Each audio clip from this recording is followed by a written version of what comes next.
Call the Public Safety Committee meeting to order. First item on the agenda is minutes from October the 16th.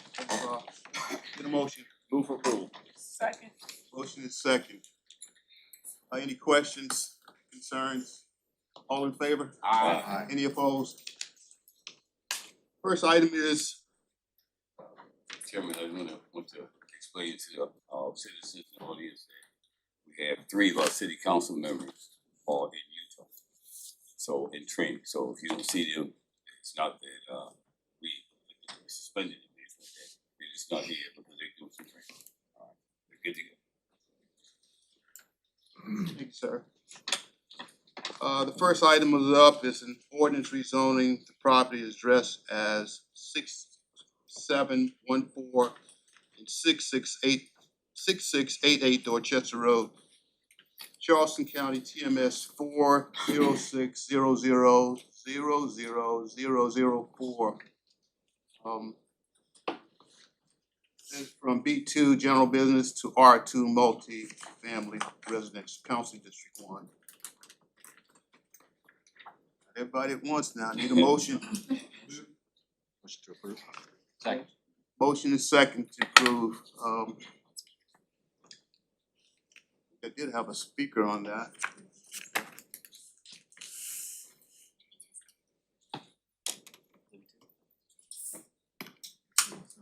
Okay. It was nice if she had a 2-by, right? It's Libby Tinsdale. Good evening.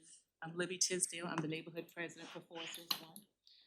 I just want to say thank you, council, and for allowing us to go back to meet with the engineers and with Salveson, and they're explaining. We understood exactly how this project is going to take place. When it's going to take place, it's going to be a while or whatever.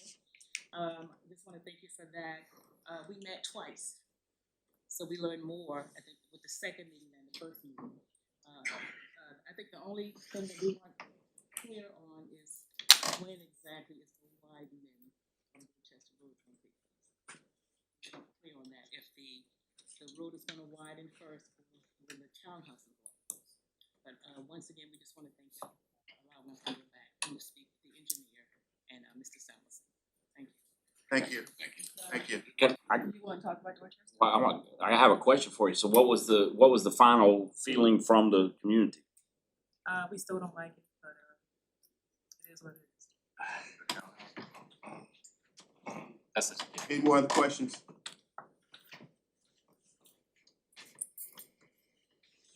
Dr. Palmer, do you have any questions? Oh, no, I'm good. Brandon, it's your time. I know you were about to say something, you stopped. No.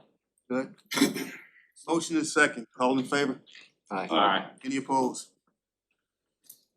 Thank Sir. you. Um, Sir, did you sign up for to speak? yes, I signed outside. And what item did you sign up for? Do you know? They had sign-up sheets there. It didn't have a specific item on there from what I saw. Yes, but But did you? specifically on this item, and I'm Kevin Walker Porche, I'm running for District 1. And this is something that needs to be discussed with our community. Okay. You signed up for item 8 and 6. No problem. Your name's on it. No problem. I apologize. Only I would this- like to still speak if I can. But. If I can. Sir, Yes, sir. let me run this meeting and then item 6 will come up and then we'll call your name and you can come up. Yes, sir. Item 6 and 8. Thank you, sir. But is there? 6 and 8, let me run my meeting. Item 6 and 8, I'll call your name. Item number 3, an ordinance rezoning the property address as 1629 Sumner Avenue, Charleston, TMS 471-01-00-008, R1 single family residence to R2 multi-family residence, that's in District 8. That's you, Brandon? Which one is that? I'm sorry. Item 3. I'm sorry, I'm looking at the wrong agenda. I apologize. Yes, move to approve. Second. It's moving second. There's no speakers for that one. Any questions from council? All in favor? Aye. Any opposed? That passed. Item number 4, ordinance rezoning property addresses 1628 and 1634 Sumner Avenue, TMS 47314000099. And that's from R1 single family residence to R2 multifamily residence. That's in District 8. Who's your approve? Moving second. Any questions from council? Is all in favor? Any opposed? Item number 5. That's rezoning property addresses 5523 and 5525 Attaway Street, TMS 47314000081, and from R2 multifamily resident to B1 limited business. That's in District 8. Move to approve. Second. Moving second. I do have one question, that if I could ask staff. If you look at the adjacent property right there, what was the reasoning behind, recommending denial, given on where this piece of property is actually located? Cause it really looks like it can almost go either way, you know, depending on how you looked at that. It can, and we were trying to be consistent with the fact that they had requested a rezoning earlier in the year from the R1 to the R2. And we felt that the R2 was the appropriate zoning. We did not want to expand the commercial further up Attaway. Based on that, we felt that this was the appropriate zoning based on the prior evaluation.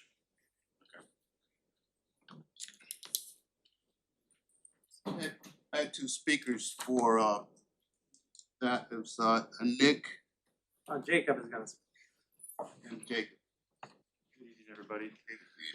So yeah, with this property originally was what we thought best for R2. We actually do a lot of work here in Charleston Farms. So we have about 10 single family houses going on in Piranha, planning for quite a few other single family houses on Lederman, Melvin. We just finished one on Fretwell, do another one on Turner. This would actually be our office, our home base. So we're wanting to just stay there in the area, close to much of the other stuff that we got going on. Right now, it's just an empty lot. We keep getting notices of people dumping on the property. So we do plan on doing apartments on that second floor, but we would like to make it our home base office space, just local there in the community. Thank you. What's your name? Jacob Wood. What's your company? We're Bradford Home Buyers.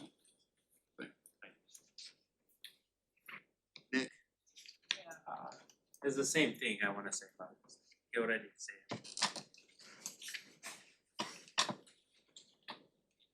Any questions from council?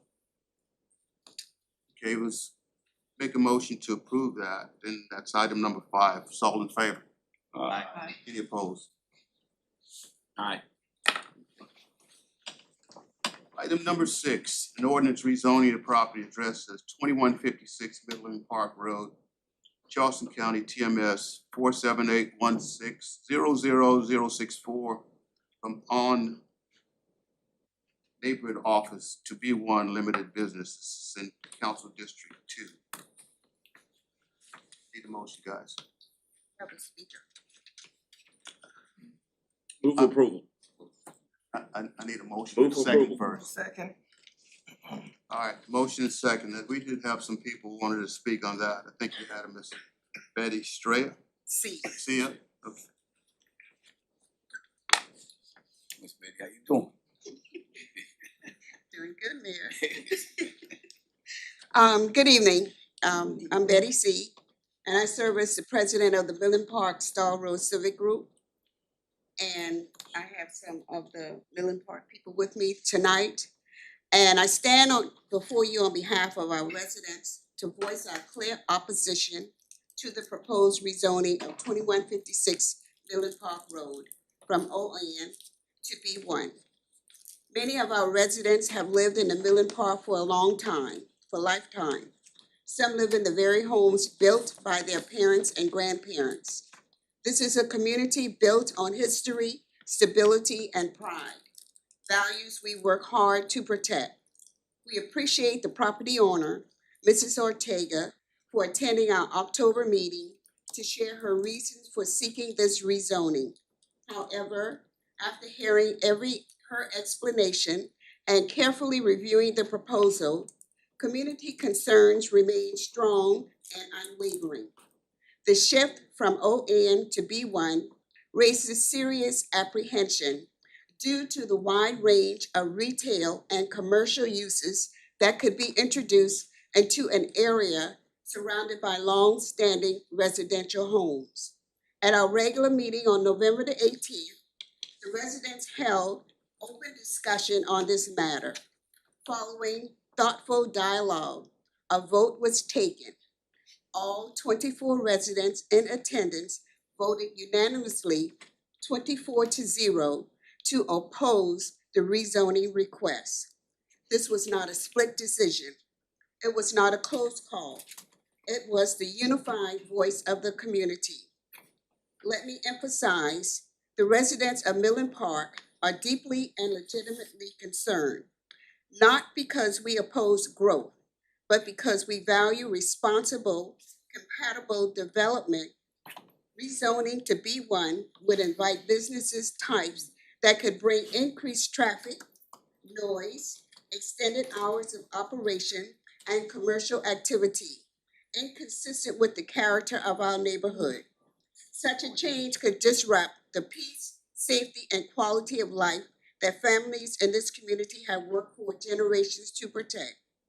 Our concerns are rooted in lived experience, not speculation.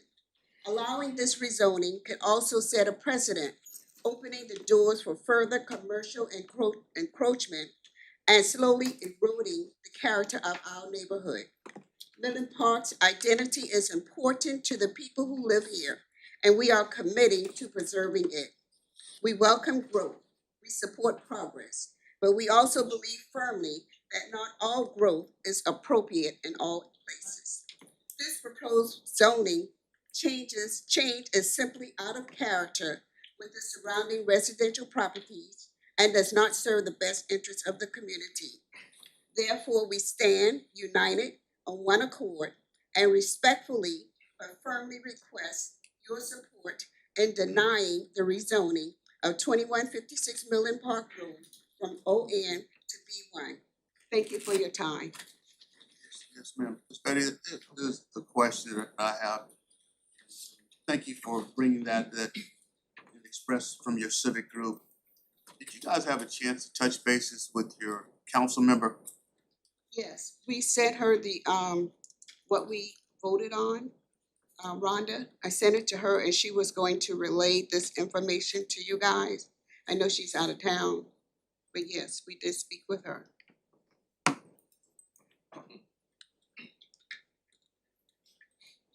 Thank you, ma'am. Mr. Porter? Shane. O'Shea? Thank you, sir. I can't speak on for District 6. I can go back and speak on District 1 if you allow me to. Well, You may not, we're on. you may not allow me to. We're on 6 now. One Yes, is, sir, and that's what I said. one is over. Yes, sir, I understand that, so I agree with Ms. Porter, cause I have family that live in Millen Parkway. And I agree with her in regards to redistricting that. It should not be restricted to a business one, because you have a lot of families that live there. And this should not be about District 1, District 2, District 3, District 4, District 5, 10, 11, 12, whatever. It should be about us as a community coming together to make sure that we as people and we as communities voice our opinions with each other to be able to make sure that families don't lose their homes, are not re-gentrified, to lose their homes that families have built over years.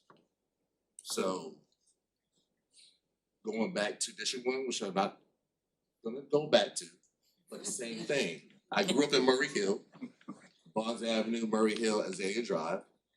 I'm here for the community. I'm here for her. I'm here for people that look like us and everybody that doesn't look like us, who wanna save their homes and wanna save their businesses in regards to every district that comes that's connected, because we're all connected, regardless of race, color, anything else, we're all connected in regards to seeing what needs to happen in North Charleston. Thank you, sir. Thank you.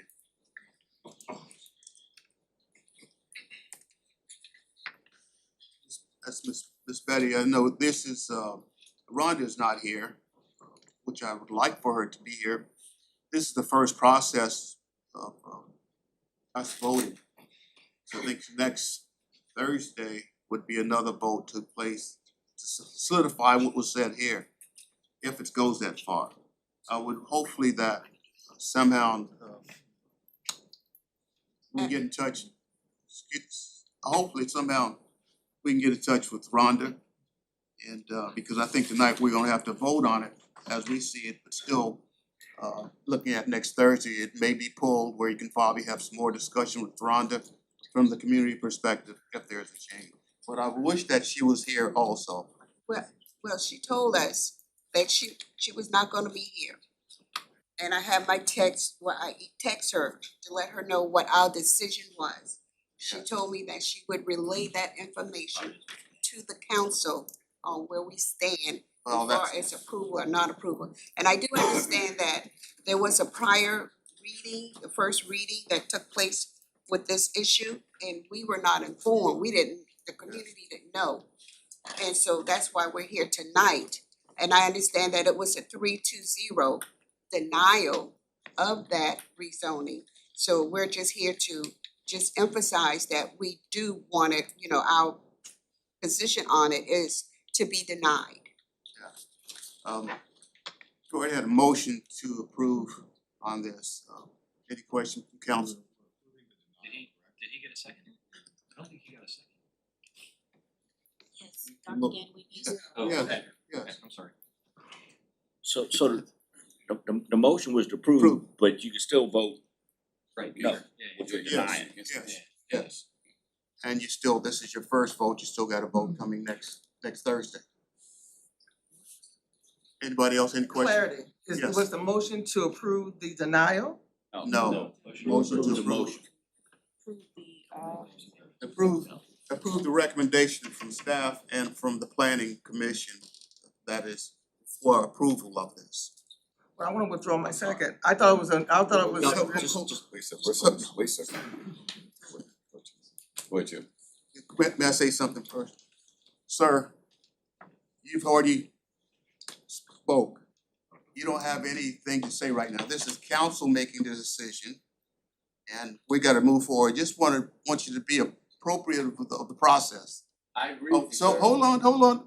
In other words, what I'm asking you to do is please be quiet. That's what I'm asking.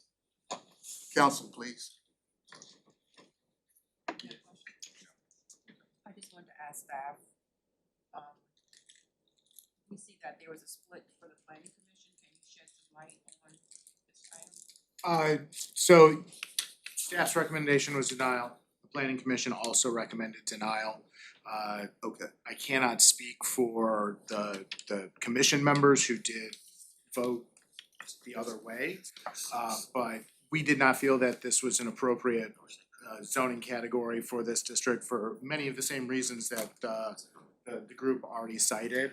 That was the same position that staff took in the review and recommendation that we made for this request. Thank you. Guys got it all down? John, there was a motion for approval, was second. So now you guys get to vote appropriately. All in favor? All in favor? So I guess the denial has it. All opposed. All opposed? Thank you. You're welcome. Item number 7. An ordinance rezoning property addresses 1161, 1165, and 1181 Wright Street, TMS number 471-03-00043.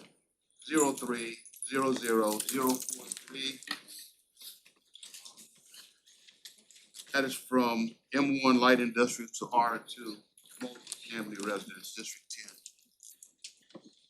10. Okay, somebody. Move for approval. Thank you. I need a second.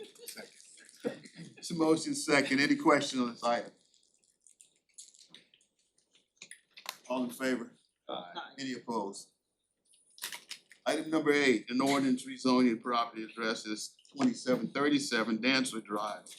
TMS number 4860006000016 from R1 single family residence to on neighborhood office district. That's in District 3.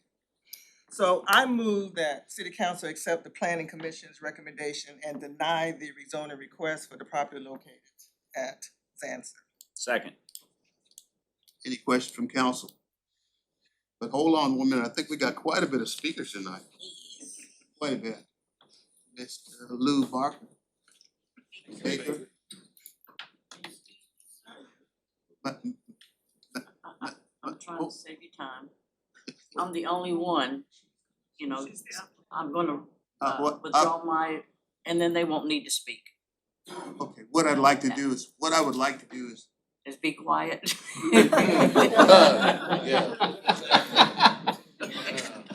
Politely, yes. Thank you, sir. My name's Lou Baker, Your name, address, please. 2704 Fernwood Drive, Deer Park. I'm also the president of the Civic Association. And we, as a Civic Association, agree with the planning for denial. And the main reason, it's on a bad curve coming in off of Route 78. And there's also a 78 overlay that says commercial can come in so far. And then there's a 25-foot buffer zone, which is the first property in R1 is this property for rezoning. But it's on a bad curve. There's people who live across the street, have children playing in a parking lot. Yes. And we don't need extra cars coming out of a driveway, especially on office neighborhood. They can put a photo studio in there or something like that, up to 3,500 square feet on ON.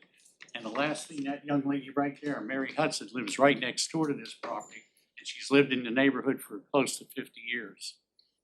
And she don't need her grandkids and everything visiting and having something like that right next door to her on a bad turn with all that extra traffic, dental offices or anything else that could go in there. And my concern as a community leader is safety. There's people that just built brand new homes on the premise that, hey, it's gonna stay residential. And we have people in there forever homes on that street. And that's what we're looking at. Okay? The biggest thing, like I said, is a safety concern. I mean, you got kids playing in the driveway right across the street from the bad turn.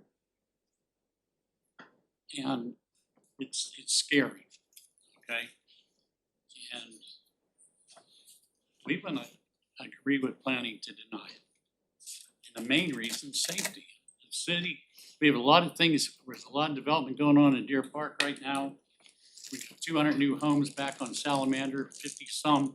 I know we point that's 500 plus cars. We don't need the city paying out lawsuits because of a decision that's made incorrectly tonight. A bunch of lawsuits. They could use that money to help other communities as well. Thank you for your time. Thank you, sir. And thank you all for coming out tonight. Thank and you. hearing us. Ms. Dottie Reaver. I don't wanna talk now. I can scratch you off if you want to. Yes. No, I was trying to save y'all some time because I'm the only one going for it, so to speak. But here's the whole thing in a nutshell. And I think you're my mother, you're in her district now, right? Yes, ma'am. Pleased to meet you. Not on such a bold thing as you said. I deny it right off the bat, Yes. but that's okay. But anyhow, and congratulations. That bad curve that he's speaking of, and I'm gonna withdraw it anyway, just so y'all know. That's why I'm saying I could save you time. But in all due respect, my mother lived on that bad curve since 1967. there's a worse curve right down the street by the cow pasture that nobody seems to remember that's there. I have made, different suggestions as far, and I'm sorry if I sound overwhelmed. I am overwhelmed. I've been doing this for years. Y'all haven't seen me and I haven't met, well, you're new, because my brother passed in 20, he tried to get it. Y'all denied that for a parking lot, for Carolina Eye Care. Then comes along in 21 and my sister passed away, so I couldn't do it again. Then 22, her daughter passed away. 23, my brother passed away. I can't even imagine for the integrity of rezoning. My mother and Miss Hudson's sister-in-law, Miss Peggy Hudson, they had businesses right up to their gate, as did my mother. Nobody said a word about that. My mother she didn't, God rest her soul, say a word. She's a very passive woman, a very good woman. And I've explained to these people, I don't want any animosity. And I remember Mr. Baker said it the last time I was here about, it's not right or not normal for people to sell property or something after being on that street. My mother was on that street as long as any of the other ones, I'm thinking. But what are you gonna do when I have my place, my family has their place? The next logical thing to do is to sell. So I don't want any animosity. And I know, and I feel in my soul, even though you're new and you denied it right off the bat, that's good. Because you know what, if God, and it came to me and I didn't know what to say. I didn't know what I could say that could possibly change your mind, because there sits Sunoco and it was on the same agenda as my mother's. You passed a Sunoco with all those pumps, and there sat my mother with a parking lot for an eye care that you denied. Not you personally, but you know what I mean. So, and then they denied it after it got through the planning and zoning. It got denied at the second meeting.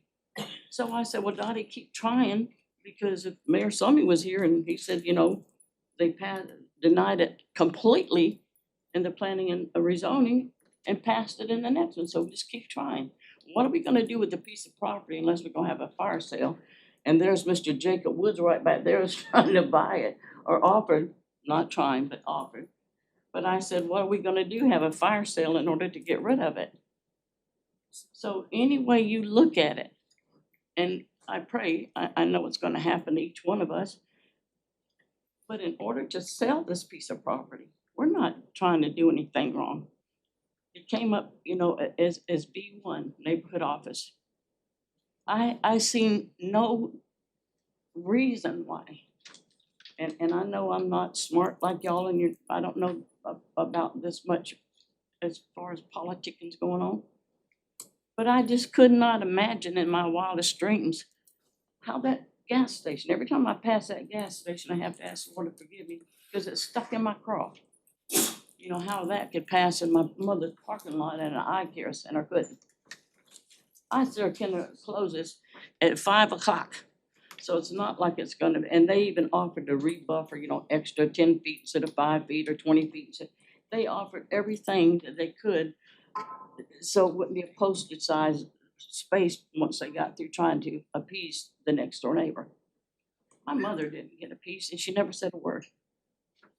And if you really wanna worry about a curve, go down by the cow field. You'll see a curve.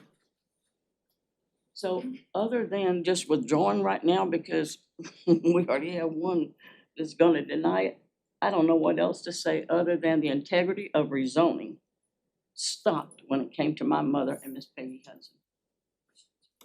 It stopped right there. But now if you're gonna say nay all the way around the table, I can withdraw now if that's how you do it. I've forgotten because I haven't been in here in so many years. But no, sir, I don't think it's right. But I'm thinking if God would bring me to this, it wouldn't be this hard. So I feel in my soul, it's time for me to lay it down for now. I do say for now. And so that's supposed to be you can smile, it won't hurt you. I'm not here to hurt anybody. But you see what I'm saying? It was never meant to be this disruptive. Sorry to hear that, all the tragic part that had to, it is hard, yes. It's been horrible. It's the first time I've been here without my sister by my side. But however it goes to pass, and the Bible says, if God wants me to be here in front of y'all, because I didn't know what I was gonna say, that I haven't already said. I was embarrassed to stand in front of y'all because I wasn't more prepared. I just didn't have the heart. So I tried, I said, Lord, if you bring me here, just, get me through this so I can get out that door and get home. And last time I got so sick, I had to leave after being here about an hour or so. But I don't know what else to say to make it justified for some of, for the actions of what's been done with my mama's piece of property. We don't know what to do with it other than what, give it away? I don't know what I'm supposed to be doing, and my family's not here, they're all ill. I got another brother in the hospital, it's me and God. So I'm just saying, I can't do anything more except for the fact, this can't be what God expects me to go through with this place and this thing, so if you're gonna withdraw it, then I understand that as well. Okay, thank you. Thank you, ma'am, and sorry to hear that, Ms. Weaver. Yes. Adam, can you get that information? So we can actually look at it from the city side. Maybe we can bring it to council for some other use. Go back to R1. I think I had Mr. Regis. Well, I'm not sure. It's my entire family there. I'm Do you- James Regis. Yes. This is my wife Melanie Regis and my son Tiago Regis. We live directly across from the property. If you look at the map, we're directly across. Next door on the east side is Miss Hudson. Directly behind the property is also another commercial property. And on her west side is a 25-foot buffer for the existing commercial properties that are there. So, it's her asking for it to be commercial, we can't understand why, because that would ruin the entire aesthetics of the entire neighborhood. If you look at the line, it's an evenly drawn line. The curb that we're talking about, that's a dangerous curb, that's almost a 90-degree curb. And people coming off of that curb, take it too fast, they end up in our ditch, right? And we've been there for 3 years, we've had at least half a dozen cars end up in our ditch, okay? Ms. Hudson has had cars end up in her ditch. She could talk to that. Our neighbor next door to us has cars end up in their ditch as well. So all along 3 years, we've seen at least about a dozen cars end up in that ditch to explain the danger of that. Our driveway is directly across the street. He has a basketball court in his driveway he's playing. We fear that sometimes, these cars are coming around too much, right? And if you look at the layout of the neighborhood right now as a residential, right? Putting a commercial property there is just gonna bring that much more traffic into the neighborhood. So, yeah, we're adamant about that, and I don't know where she went to, but, our condolences to her family, right? Our thing is, you wanna sell it, there's been multiple lots on the block that's been sold recently as a residential lots, and they built new homes on there. And the neighborhood that had a couple empty lots now have homes on there, so it looks even that much more residential, right? So I don't see why she would have an issue selling that lot from a residential perspective for us to put a house across there to really finish off the aesthetics of the neighborhood and closing it off as a residential neighborhood. Our point is, why does it have to be commercial, right? Especially with the layout of everything that's there and the dangers that it would bring to our little residential community. And that's our biggest concern. It is our forever home. I'm an outsider, right? My wife is from here, right? So obviously I'm moving to to be with our family here, but we're here. I'm Charlestonian now, right? North Charleston. That's South Charleston. This is North Charleston. North Charlestonian, right? And we just wanna make sure that the neighborhood stays as safe as possible. At some point, we're gonna ask for a speed bump if possible, just to kind of slow up traffic on that neighborhood, coming around that curb. But, we're if anybody's been on that street, going to Zaxby's there, you see the curb there, and it's dangerous enough, and we don't think that a commercial property needs to be there. Residential, shoot, all day. We'd love another home there. And the 2 homes that they built in the neighborhood in the last 3 years are beautiful homes, and they've sold quite well. So And I'm not here to sell property, I'm not here to do any of those things, but we just question why does it have to be commercial? So. You know what I mean? What am I? Thank you, sir. You're the kid. Thank you. You know, when Miss Rivers leaving, I think she said she's gonna pull it. She has withdrawn, yeah. She withdrawn. You know, right now, I think there was 5 more other speakers. You can hear she has withdrawn. The motion is denial. I don't know if you guys want to continue. One part, they said if you're hit, be quiet and keep moving. But if you wanna, anybody else would like to? Yes, sir. I think I'm on 8. Yes, sir. You're on it. Yes, sir. So again, I agree with the gentleman right here in regards to it again. Well, families, oh, sorry. Oh, no, you're fine. Sorry, my apologies. I'm not gonna take you quiet, sorry. My family's a Porsche family. I have family from Condon, Mount Pleasant, North Charleston. My grandfather retired as a deputy sheriff. I agree with the young gentleman. I know what he's talking about in regards to that because I used to also be a manager for a staffing company and we used to have to take people to and from jobs.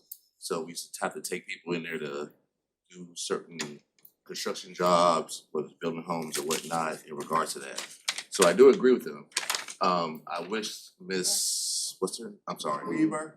Yeah, didn't leave because I think the city maybe, or the city council should have, maybe could get with her. That's what we You have her information, get with her and maybe help her develop that into, maybe getting a developer in here to buy her. That's what we're So gonna we can do something for her property that's gonna drive his value up for his home. Drive up, sorry, that thing had somebody else here. Yes, drive her value up for her home, so they have an equity in regards to their homes. Thank I you, used to be a mortgage broker also, or a loan processor. So I've studied things about loan processing and things like that and what goes on with equity in regards to homes. So instead of doing business, which just doesn't drive up your equity in your home, if we build homes on her property and maybe get her with a builder where she can sell her property to a builder, right? That drives up his equity. That means he has residual income and everything for his family. His son grows up and has something to own. She has something to leave for her grandkids, her daughter or whatnot. So, and that's what we have to talk about again, about community being involved, districts being involved with each other and not just having personal interests. We have to make sure everybody's involved so that way nobody's losing their home, nobody's losing their business, nobody's losing their jobs in regards to stuff, so. Thank you, sir. Thank you. You. This is Mary Hudson and Jennifer Henderson. Yes, yes. Mary Hudson and I live at 2763. It's right next door. Right next door to this property. It has never been put up for residential. As long as I've been living there, and I've been living there at least 50 years. So I know what's going on. Well, my son used to go out there at night and get the people out the daggone ditches. And one time, the cops had followed him somewhere, and this guy went up under the bridge, up under the culvert, and it caught on fire. And they finally, the fire department got him out. So I know what goes around that place there, because I lived there so long. And I think this is the thing, we have thought, we was talking about this place years and years and years, that she wanted it to go commercial. So why couldn't she just go ahead and go residential like all the rest of the people is in that area? So that's why, and I knew her mother, and she's, her mother wanted it residential, not commercial. Because she had trailers there a couple of times already. And so I said, well, I guess it, they didn't bother us for a while, but they've taken us to court for this one property and they don't want to go residential. And so that's my saying, and I'm sorry that I'm so bad. But I live right side of this property and I know what goes on. So thank you, darling. Thank you, I ma'am. love you. Yes, ma'am. I don't wanna waste anyone's time, and obviously since she's withdrawn, I just wanted to hand those out to y'all because I had sent it to our wonderful representative here and told her I would bring copies, and I know she withdrew, but we're by no means trying to hurt her in any way. My issue is I'm a realtor myself, and the issue I have is that they have not tried to sell the property as a residential. And you're Ms. Henderson? Yes. Okay. Yes, Jennifer sorry. Henderson. You know, there, as Mr. Regis said, there have been two other properties on the street that have in the last, I have it on the document there, that sold in the last few years for around $50,000. Houses were built on them, beautiful homes that people live in now that moved there and built there, just like they moved there with the intention of raising their families in a residential area. And again, I had a lot of points to make, but I'm not gonna waste everyone's time with it now that she has withdrawn. But I think, you know, you can clearly see the lines as well, that it is a perfect stopping point where it is. You know, there's things in there to buffer these neighborhood businesses, but for Mr. Regis and them that live across the street, how would you buffer that in front to, you know, buffer it from them, and they also have a child. So anyway, lots I could have said, but I'm not gonna bore y'all with all of that since she withdrew. So thank you for your time. Thank you. And thank you. There was a motion for denial. Motion and a second. Any- She withdrew it, so we don't have to vote. Yeah, she did. We don't have to, no. I'm right there with you. I'm with you. I wanna stamp it, really. And if anyone gets in touch with her and she would like to try to sell it residential, I'd be more than happy to do that for her. Any other items coming back to public safety? No other items? Meeting adjourned. You know. Yes, sir. Yes, sir. Gotta say it Thank getting you. loud so I can hear. I understand. That's one of my school teachers right there. I know, mine too. The old ball coach right there. So I have one question. Old ball player. What's the meeting next week on Thanksgiving? Tuesday night. Tuesday night. It's withdrawn. It's withdrawn. Want to be on it. It's not moving forward. It's not withdrawn. Find your paperwork now. Find out. Finally got him out of the house. Finally got him out of the house.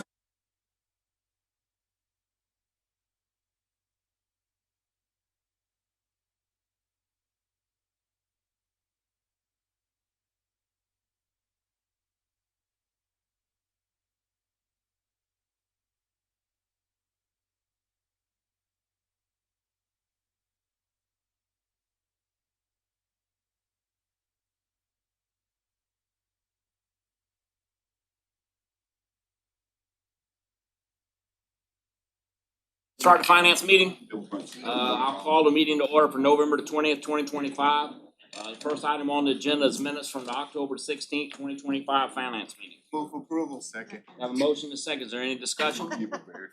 Hearing none, all those in favor, signify by saying aye. Aye. Any opposed?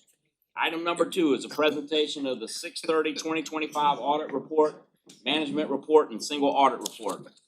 Rob, you wanna introduce? Look, did we get Councilwoman, I believe I heard an aye. You got an eye. You can talk to the citizens, you need the eye from the meeting.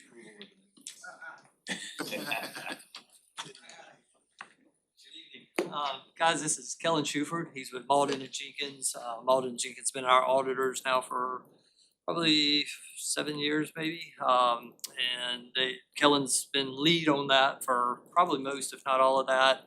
And in addition, he's been a very, big help to both me, Warren, and the rest of our team. And I just found out he has also just been recently promoted to a director at Malden and Jenkins. And so, well deserved. So I will turn it over to him to kind of go over our audit from last year. As Rob mentioned, my name is Kellen Shuford. I'm with Malden and Jenkins, and we've got the PowerPoint on the screen there. You probably won't need to refer to it much, but there are some charts in there a little bit further along. The purpose of today's presentation is just give you a quick introduction to Malden Jenkins, run through the independent auditor's report, talk about the compliance report, the financial statements themselves, go through some required communications, and to answer any questions.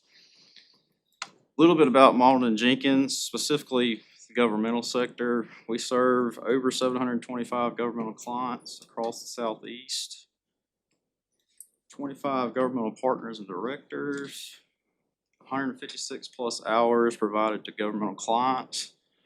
So essentially we audit a lot of governments. That's what is basically all that's trying to say.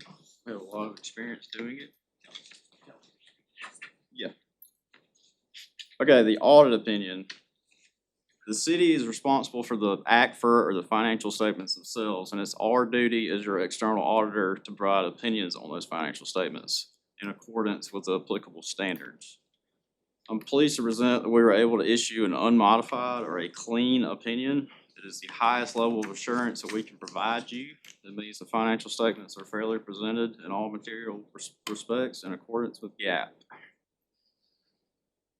The compliance reports, and this is actually a separate report that we issue that has not been issued yet, just due to the federal government. They have not issued the 2025 compliance supplement, which is essentially what we do, what we use to test single audits. However, they did issue a draft, which is what we use to do our testing, up through now. We were able to issue an unmodified or a clean opinion there as well, and that's just a compliance audit anytime you have over $750,000 in federal expenditures. Then the Yellow Book report is just a report on the city's internal controls and compliance. It's not intended to provide an opinion, but rather to disclose anything that we did find during the audit. And again, clean opinion, no findings. It's good to go on the compliance side as well. Quick overview of the financial statements. The city prepares an annual comprehensive financial report, or an ACFR, as I mentioned a second ago. The ACFR goes above and beyond basic reporting requirements. It's submitted to the Government Finance Officers Association, or GFOA. They actually do a pretty stringent checklist type review of the ACFR each year you submit it. And if you pass, essentially you get a certificate of achievement and excellence in financial reporting. I think that's what it's called. The city was awarded that certificate for the 36th year in a row. That is a very long time. It's something y'all should be very proud of. Continuing on, the management discussion and analysis, or what we call the MD&A, is one of the documents toward the front of the financial statements. It kind of introduces and summarizes a lot of the information within the basic financial statements, and it also has comparative information, which I think the MD&A is a good document for your average user. So it'll kind of show you comparisons from this year to last year, even talk about why certain things went up, went down, things like that. Then the basic financial statements themselves, you've got your government-wide, your fund level, and the notes. The government-wide kind of combines all the governmental activity, like all the governmental funds in one column, all the business type funds in one column. So it kind of just combines everything for the city. Fund level is what you're used to seeing on a day-to-day, is what you budget for and things like that. The notes are just contain some required disclosures about the actual financial information. Jumping into some of the numbers, this is the government-wide, so this is essentially everything combined. You got about $975 million in total assets and deferred outflows. About 548 of that was capital. You had about $492 million in liabilities and deferred inflows, which led to an ending net position or equity of about $482 million. You had $267 million in revenues, which is down a little bit from FY24. $197 million in expenses, which is up a little bit. In the end, you had an increase in net position of about almost $70 million. So that's a strong, good year. Jumping to the general fund, which we know is kind of your main operating fund of the city. Here's just kind of a pie chart of all the different categories of revenue as we have them by line item on the financial statements. Property taxes, you know, that's typically always gonna be, you know, city of like y'all's biggest revenue source. License and permits is another big one. Intergovernmental, that's gonna have, you know, like local option sales tax, grants and things like that. And here's the expense side. Again, nothing out of the ordinary here. Public safety and general government are typically gonna be the bigger two that you see. And in the end, here's a 5-year comparison of your general fund balance history. You can see that fund balance has almost doubled in the last 5 years. So that's very strong, and something you should be very proud of. Which leads to this next slide, the importance of maintaining a strong fund balance. Just general cash flows throughout the year, you know, you got timing differences from when property taxes are coming in and things like that. We live on the coast, so we all know hurricanes are possible and even snowstorms this year, which was something new, but just general discretionary funding needs, potential for better interest rates on new debt, and just uncertain economic times like COVID, you know, several years back. That was something that was just out of the blue that nobody anticipated. You know, things like that can happen. Jumping to your business type funds. I don't have much in here on these, but this is just your operating revenues versus your operating expenses. Actually wrote it down. I think the golf course fund had about almost $1 million, or the stormwater had almost $1 million of total net income. And golf course had about $546,000. So both increases in those funds as well. Just some quick required communications. Again, clean opinion, no audit findings. We received full cooperation from management and staff. No disagreements with management, no significant issues, no uncorrected misstatements. We are independent of the city as required by government auditing standards. And that's all I had to present you all today. I want to thank Rob and his team. They make this process as smooth as it possibly can be. They're extremely on top of things. And even Warren, who is still kind of helping out. We actually prepared the act for this year, and that's something that Warren has done in the past for many years. I'm not sure how many years, but it's certainly been a help having him throughout that process this year. So I just want to thank them, and y'all have a great team. So. And I'll be happy to answer any questions you all have. Anybody have any questions? I got one. Yes, sir. We're doing such a great job, and I guess what you says is unmodified opinion that you made, which is great. But you know, when you do appraisals, even if you got a 5, I won't give you a 5. There's always something we can do a little bit better. Is there any recommendations or anything that you can think of? We did not have any management comments or anything like that. I mean, I don't even think we posted any, maybe 1 or 2 journal entries, and they were provided by finance. So I mean, it was, when we started the audit, they were ready, they were on top of it. You know, we did not come across anything that we felt was worth recommending. So out of those 725 or so customers that you have, where, you know, we're. Oh yeah, y'all are one of my favorites. But I mean, how we rank compared to, I mean. Y'all are one of the better clients that I've dealt with. You're the best. Number 1. That's perfect. Try to draw that, I mean. I think he said you're number 1. Number one. Oh, good. Any other questions? Yeah, so standards and poor's and mootness. You guys deal with that as well, right? Somewhat. Talking about on the bond side? Yeah. Not really. That's gonna be the attorneys mostly in that. Every once in a while, certain bond issues will have to issue some sort of letter of intent, but we don't do a whole lot of that. No. Thank you so much. All right, We thank appreciate it y'all. very much. Great news. Thank you, Rob. Good job, Rob. That's all finance in here. So our next item on the agenda is our quarterly financial update. Rob, you're up. Oh, man.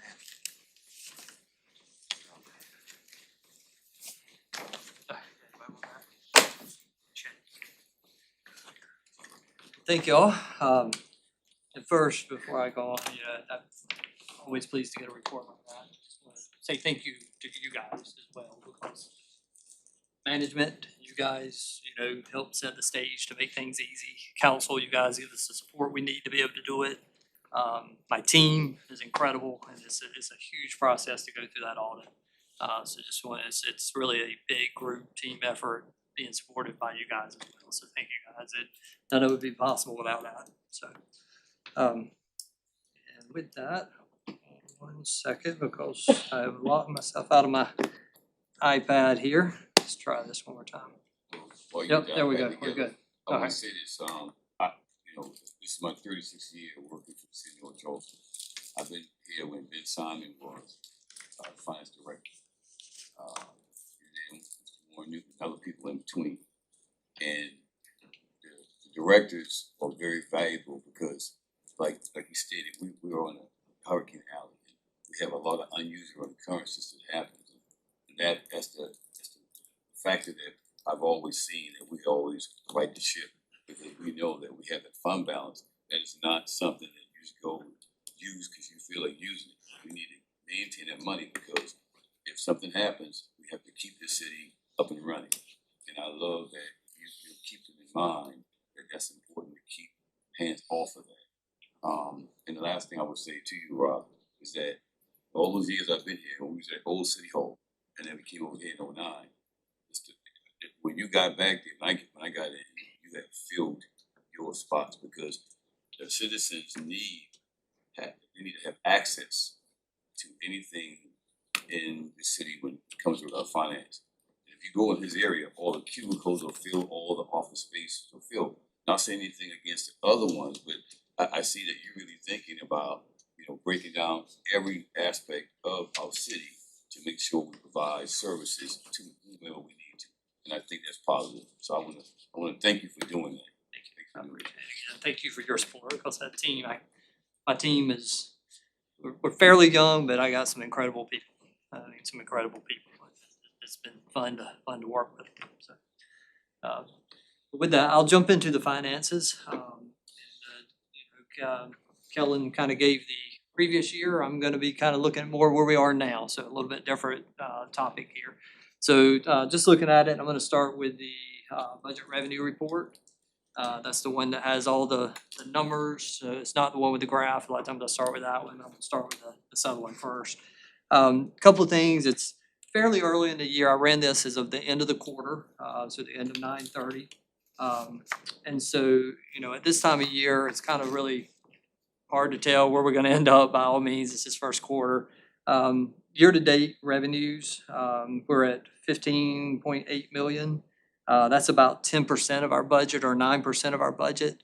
That's not uncommon. A majority of our revenues come during the second half of the year. Our property taxes and our business license, like Kellen mentioned, are our two biggest revenues. We'll start to see them coming in, starting in February, going all the way through August of next year. So, we have different revenues trickling in right now, but that's where the majority of it comes in at. On the expense side of things, again, it's really kind of hard to say, okay, how are we, going to come out the budget, this time of year. Right now, we're at about 22% of our overall budget on the expenditure side. I guess if I was looking at it from your eyes, what are things that I would question? I try to do that. Looking at the percentage on the right-hand side, you can see some of them were 25% of the way through the year, but some of them are in the, 40% range of their expenses for the year. Typically, when I look through it, that's typically caused by contracts. A lot of our contracts renew in July, and we pay them for the whole year. So we tend to get some front-end expenses there. So, like the 9%, how does that compare to what, the same quarter from last year? That would be an interesting number. And same with the expenses, to where you would know, okay, well, we're ahead of where we were last year, or we're behind, or, there's. So I didn't look at those two particular numbers, but I will on my next part of this. If you look down at the bottom, if you see that big number glaring at you that is almost negative 24 million, negative 23.8 million, that's the deficit we're running right now. This time last year, we were at about a $26 million deficit. So I'm not sure exactly, I didn't go into as much detail to check the revenue and expense exactly where we were comparative, but the bottom line, we're very comparable to where we were last year. And that's where I actually want to talk a little bit about this, because a lot of people would look at this, if you hadn't been around the government's finances a lot, you say, wait a minute, we're at a $26 million deficit and it's only, September. That is perfectly normal. We get hit with a lot of expenses in the first year, and as I mentioned, a lot of our major revenues come in at the end of the year. And I will go and tell you this number on the December report will be worse. Last December, I will look back at last December, and we were running at a $49 million deficit before all of our revenues start coming in. And going back to where Kellen mentioned the importance of fund balance, that's it, right there, above, beyond the other items, but that's it. We'll pick on Mayor Summey, he's not here, but used to when I would present this, the first thing he would do is he would bring up the fact there was a time when we used to have to borrow money for payroll because we didn't have the money to get us through this deficit.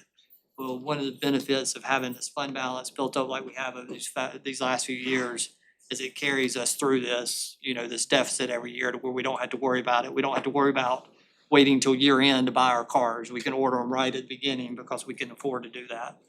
So a lot of benefits to that, even beyond just the obvious of if a hurricane comes through, we need that to protect us, or if maybe occasionally there's something that we just need to purchase, and we have that ability, and so that's the kind of the importance. But I did want to point that out because if you look at it, the $23 million deficit is perfectly normal for this time, and it's actually a little bit better than we were last year this time. So the only other thing I want to point on this is I'm looking at the old report. I know that the variance sometimes could be a little confusing on it, and it was kind of hard to tell if it was a good variance or a bad variance. I kind of redid this in a more traditional way. I retitled it at the top, and basically it's favorable or unfavorable. If it is positive, it is favorable. So right now, if you look at our revenues, they're all negative, which is unfavorable. That's because we're only 25% of the year. So hopefully at year end, all that will turn into a positive. Likewise, on the expenses, everything's favorable because we're only at 25% of the year. So we certainly shouldn't be over our budget in any way at this point. So hopefully that's a little bit easier for everybody to read and understand there. So, all right.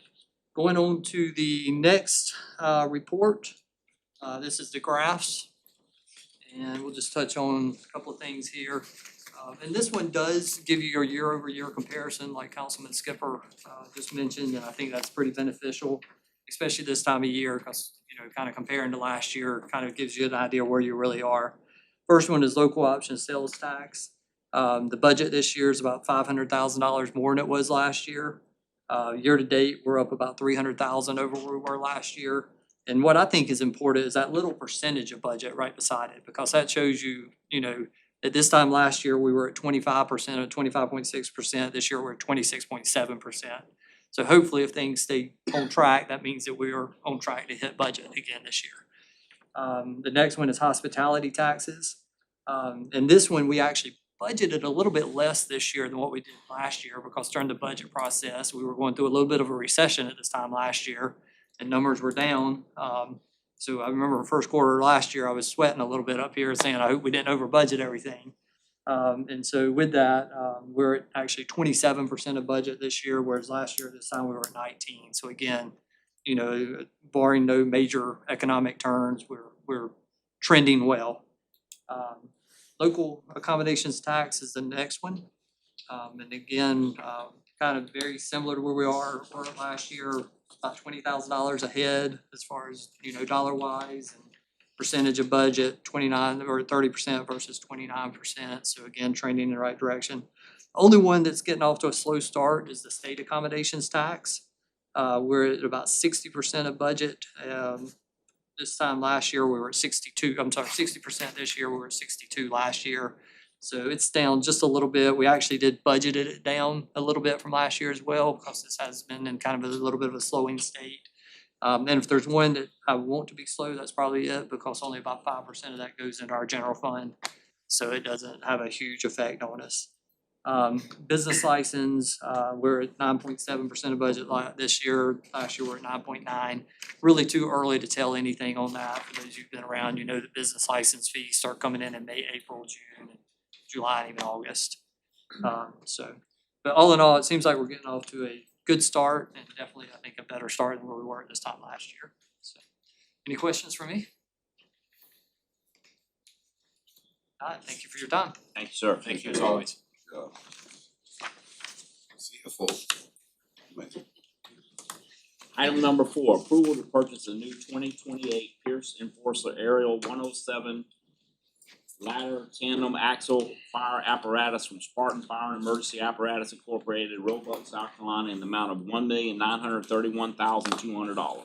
Move approval. Second. A motion and a second. Any discussion? Hearing none. All those in favor, somebody saying aye? Aye. All those opposed? There you go, chief. You're good. Item number 5, interdepartmental budget transfers for additional positions. Approved. Got a motion? Move Do I have a to approve. Second? Second. And a second? Alright, we do have a question. Yes, ma'am. Just for clarification, I spoke with Rob already, but just so the other council members are aware.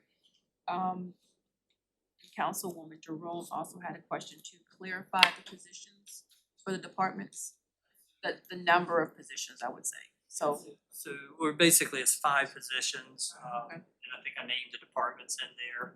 As far as the actual position, what you guys are actually voting on is the budget to have for us to be able to hire it. So the positions themselves will be up to the department heads. I could say that we only budgeted for entry level positions in all of them. So I can speak for my department, it'll be an accountant, just entry level accountant. So, yeah, I think her question was whether they were current positions. No, these are new positions. All new hires. These are all new hires. And ultimately what's happening is the city's just getting bigger and these are all your support departments. Every transaction that goes to the city works its way through procurement or finance. Every time we make a hire, it works its way through HR. So we just need the additional help in these departments. Thank you. Thank you. I have a question. So there's an overage right now due to vacancies, is that right? Is that where we Yes. came up with the money to transfer? Is so ultimately we had some departments that have just been running vacancies throughout the year, and so what we were able to do is basically take some of that money to reallocate it to these other departments. So it shouldn't have, there's not a budget increase, it's just a budget transfer from one department to the other. That kind of leads me to my next question, we can afford this next year.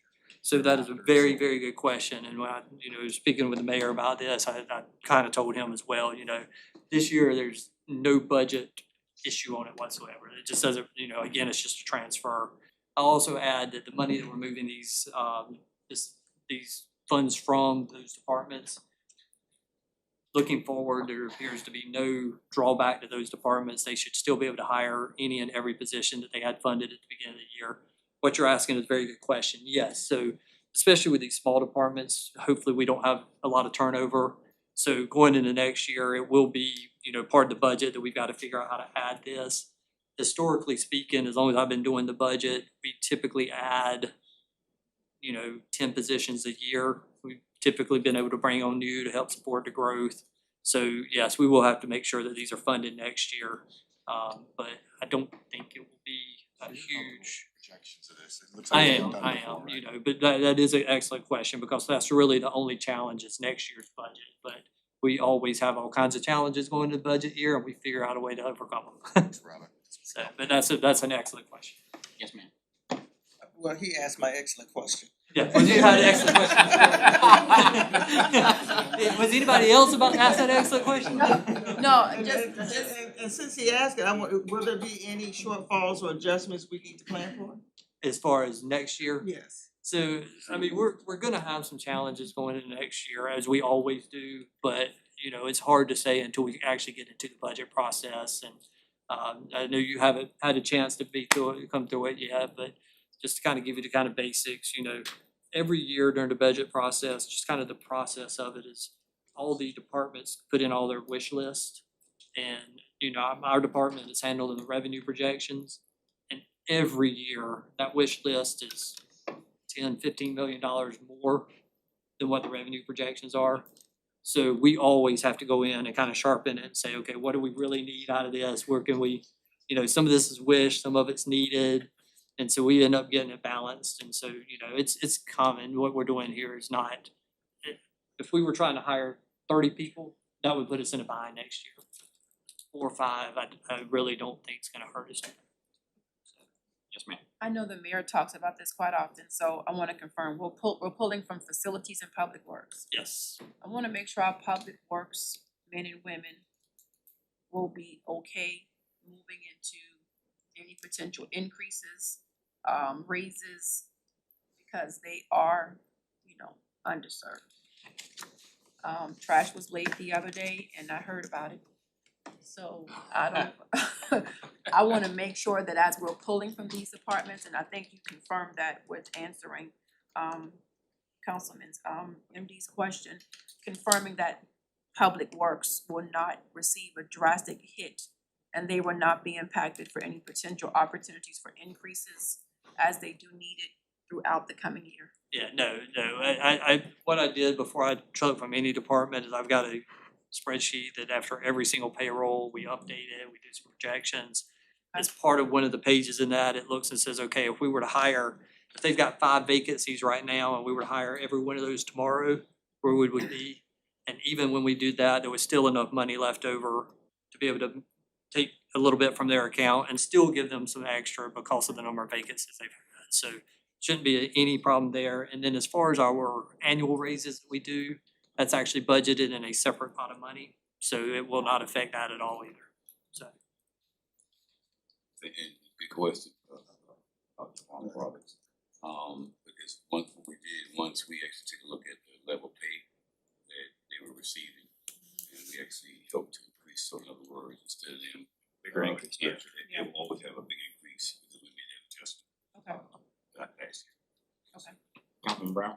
Yeah, Rob, this may not be for you, it'd probably be over at Mr. Brigman. And yes, but I know we're looking at interdepartmental transfer. When we start to look at Horizon, we got Boeing, got Low Country Rapid, got Roper Hospital. That's just the names, yes, per se, you mentioned that's out there. I keep looking at the building department and inspectors and that crew when we speak about, do we have the crew to handle that moving forward? Or do we have to add more to transfers? For those things we definitely, and Roper's here tonight, and you know, there is some things that we're, you know, had looked at, you know, what we bring on third party. Yes. To start helping on some of the inspections Roper have used when some of the work they did up in Burbank County, you know, brought on third party. But without an inspection itself, is that yes, we will be looking at budget time, you know, maybe add 1 or 2 more inspections itself. And inspectors, combination inspectors, and that's one good thing, they can do all the trades itself versus, you know, the sole source, just one trade. So we hear with those big developments, as of right now, we on track to keep them on all inspections, everything they need. Thank you, sir. One other thing too, Chairman. Yes, sir. Linda and Pam, y'all great, young ladies. And I know you all out here trying to locate our funding sources. How's it looking on you girls yourself?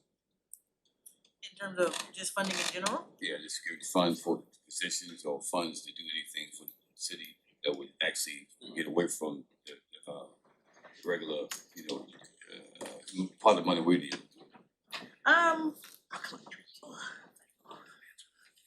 At the moment right now is pretty slow, but of course we're coming off a government shutdown and so things are slow rolling.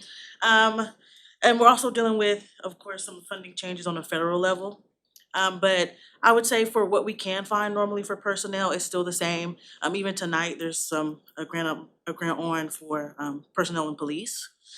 So we try to get in where we can, and it's just a matter of just figuring out navigating choppy waters with federal funding, but I would say there's no really big changes that I've noticed. And of course, we continue to search and research every day.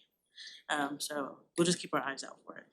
Thank you. And I want you know, Chairman, the grant, I call them the grant girls, but the grant young ladies, what they do, they're always on the pull trying to find something.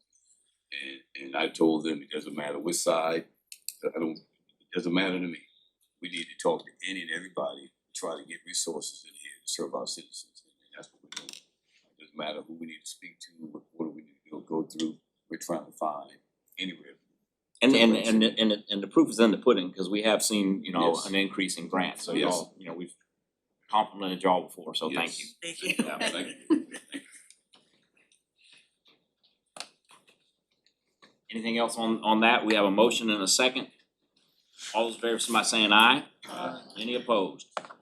Item number 6, an ordinance authorizing the mayor or his designee to execute a slope agreement with Charleston County on the Collins Park property for the Airport Connector Road project in Council District 6. Move for approval. Second. A motion and a second. Any discussion? Hearing none, all those in favor, signify by saying aye. Aye. Any opposed? Item number 7, an ordinance amending the business license ordinance of the city of North Charleston to update the class schedule as required by Act 176 of 2020. Move to approve. Second. We have a motion and a second. Any discussion? Hearing none, all those in favor, signify by saying aye. Aye. Any opposed? Item number 8, an ordinance authorizing the mayor to execute a purchase and sale agreement and any and all documents necessary and appropriate to purchase 1.1 acre portion of property identified as TMS 404-00000013 from the Dorchester Wayland Baptist Church for the appraised value of $440,000. Move to approve. Second. Have a motion and a second. Any discussion? Adam, you just look like you wanna discuss. I'm just ready. You ready? You're at the ready. I didn't know. I wasn't sure. Sit back down. When you're winning, you should be quiet. Right, but not what if you're winning, yeah. Is there any discussion? All those in favor, signify by saying aye. Aye. Any opposed? Item number 9, a resolution authorizing the mayor or his designee to execute an agreement with Mead and Hunt Incorporated, North Charleston, South Carolina, to develop a safe streets and roads for all comprehensive safety action plan in the amount not to exceed $220,705. To approve. Second. A motion is second. Any discussion?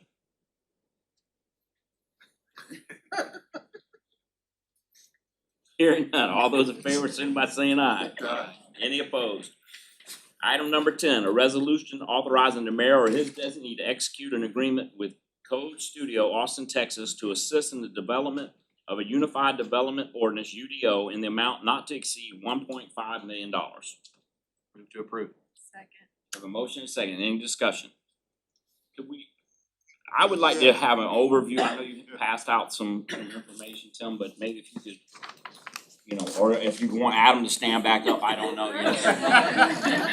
I can, let him handle it. I mean, exactly what we're doing, what it is, what the benefit to the city is, what other municipalities in the area have done, and, really why is it important for us to spend this $1.5 million? Excellent, I appreciate that. So, a UDO, it's a Unified Development Ordinance. It's a rewrite of our zoning ordinance to modernize it and kind of bring it forward into the current century. We're currently working off of a 1974 zoning ordinance that was taken from Mount Pleasant, and basically they did find and replace, and that's what we've been working with since. Hold it. We took it from Mount Pleasant Yes, sir. in '74. Yes. That's what they Mount took to Pleasant wasn't Columbia. even a city at the No, time. they took it to Columbia. That's how our ordinance started. And this is a boilerplate zoning ordinance that's- that was approved by the state back in the 70s with the initial enabling legislation that many cities throughout the state adopted. So we're not unique by any means. A lot of people use that, but that's how it started. Over the years, we've been doing text amendments, trying to modernize and bring it forward, making changes continuously. It served us up until this point, and we have identified this as an opportunity to look forward to the future from where we're at now. The key components of a standard UDO would be, as I said, the zoning regulations, takes the subdivision regulations, brings potential design standards, site development regulations, sign regs, historic preservation, environmental regulations, and also other administrative procedures, and it codifies them under a single cover. It makes them easier to navigate for the general public, for staff, as well as for potential development partners who are coming to the city to build new things. As I said, the benefits of a UDO would be to streamline development process, increase consistency in the outcomes of development, and reduce confusion but for the general public who are going to be using it. It brings images and exhibits and things that people are going to understand easier than trying to hunt through the text that our current ordinance is and trying to decipher what it means. And it gives a more clear and concise outcome for the residents who are going to be using it, because that's what we do every day, is we're trying to clarify and explain to people who want to build a shed, who want to do a small addition on their house, they want to put in a pool. Those are the types of things that this type of document will be easier for the general public to consume. It also creates and codifies our processes to make it easier for people to understand what the steps are to accomplish their goals within the city. What we did was we issued an RFP, request for proposal, for this process. We received 5 submissions for that. We reviewed those 5. We narrowed it down to 3 potential consultants to do this work for us. We did interviews with those top 3 and we settled on Code Studio. Code Studio is a well-respected ordinance writing consultancy that this is what they do. This is their day-to-day. It makes sense to bring somebody in to do this type of work because that's what they're professionals in. They put together a coalition of local groups, including engineers, landscape architects, engagement experts, to provide us with the support that we need to be able to reach the public, present this out to the general public, reach stakeholders, council members, commission, just to make sure that we're doing this the right way and that we're reaching people who are going to be potentially affected by this. When it comes down to it, we felt that they were the best option to go with. And we have a, what's the word I'm looking for? Scope of work. An extensive scope of work, as well as a short time frame that we want to try to get this implemented in. And that contributes to the cost. The budget that was presented within the document here, if we look at it, the base is actually $1.227 million. The additional funds that are allocated, not to exceed 1.5, are other add-ons and services that they provide that have been utilized by others who have used their services that they feel are, kind of standard add-ons that people might be interested in. So our base expenditure is going to be the 1.2 million. It's not to exceed 1.5. As far as who else has gone through this process, the town of Somerville did it in 2019. I personally was part of that process and implementation of that. The city of Greenville actually just recently did that. Theirs was approved in 2023.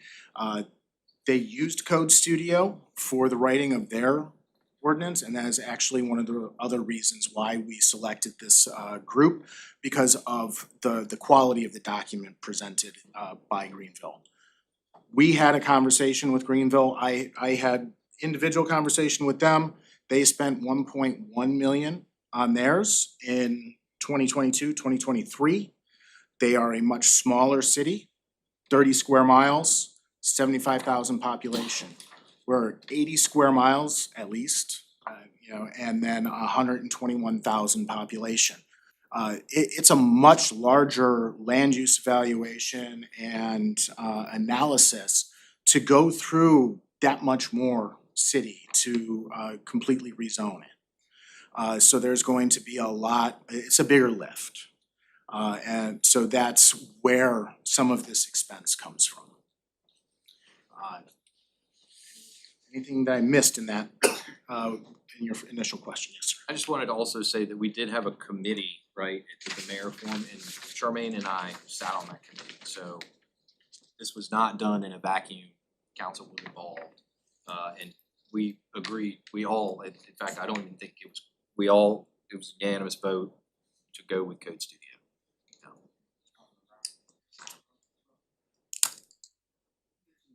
Frame. I guess one of the parts that's short time frame. What is that? Our goal is to have the document ready and approved by June of 2027. That's our ultimate goal.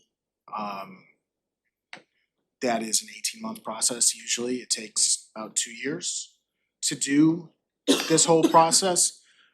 In my personal experience, it took 4 years for Somerville to go through their process and get their ordinance approved. And that's a much smaller city, population 50,000, 30 square miles again. So there are significant differences in the scope and scale of the proposed projects that we're working on. We just finished Prime North Charleston. Yes, sir. Would this have quite a bit of interaction with? It was one of the main recommendations that came out of Prime North Charleston, both in 2020 as well as the update in 2025. It was identified as something that we should strongly consider to help facilitate the development going forward within the city. Any other questions? Madam Clerk. Yes, ma'am. Yes, ma'am. I was a statement that this group also has awesome community outreach program. That was one of the reasons why we like them. Well, they will go out into the community and meet with community leaders and residents to explain the process and also get them engaged and involved. And to follow up on that, I know there's a $80,000 contingency fund that's set aside for the community engagement. Am I reading that correctly? Yeah. Okay.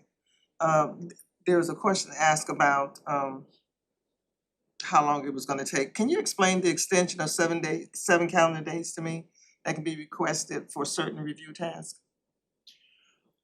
I believe that's one of the add-ons that they would provide support services to staff once the ordinance has been passed to provide additional review capacity that and help train us as well as providing that support if we felt that it was needed. And that would be one of those contingency add-ons that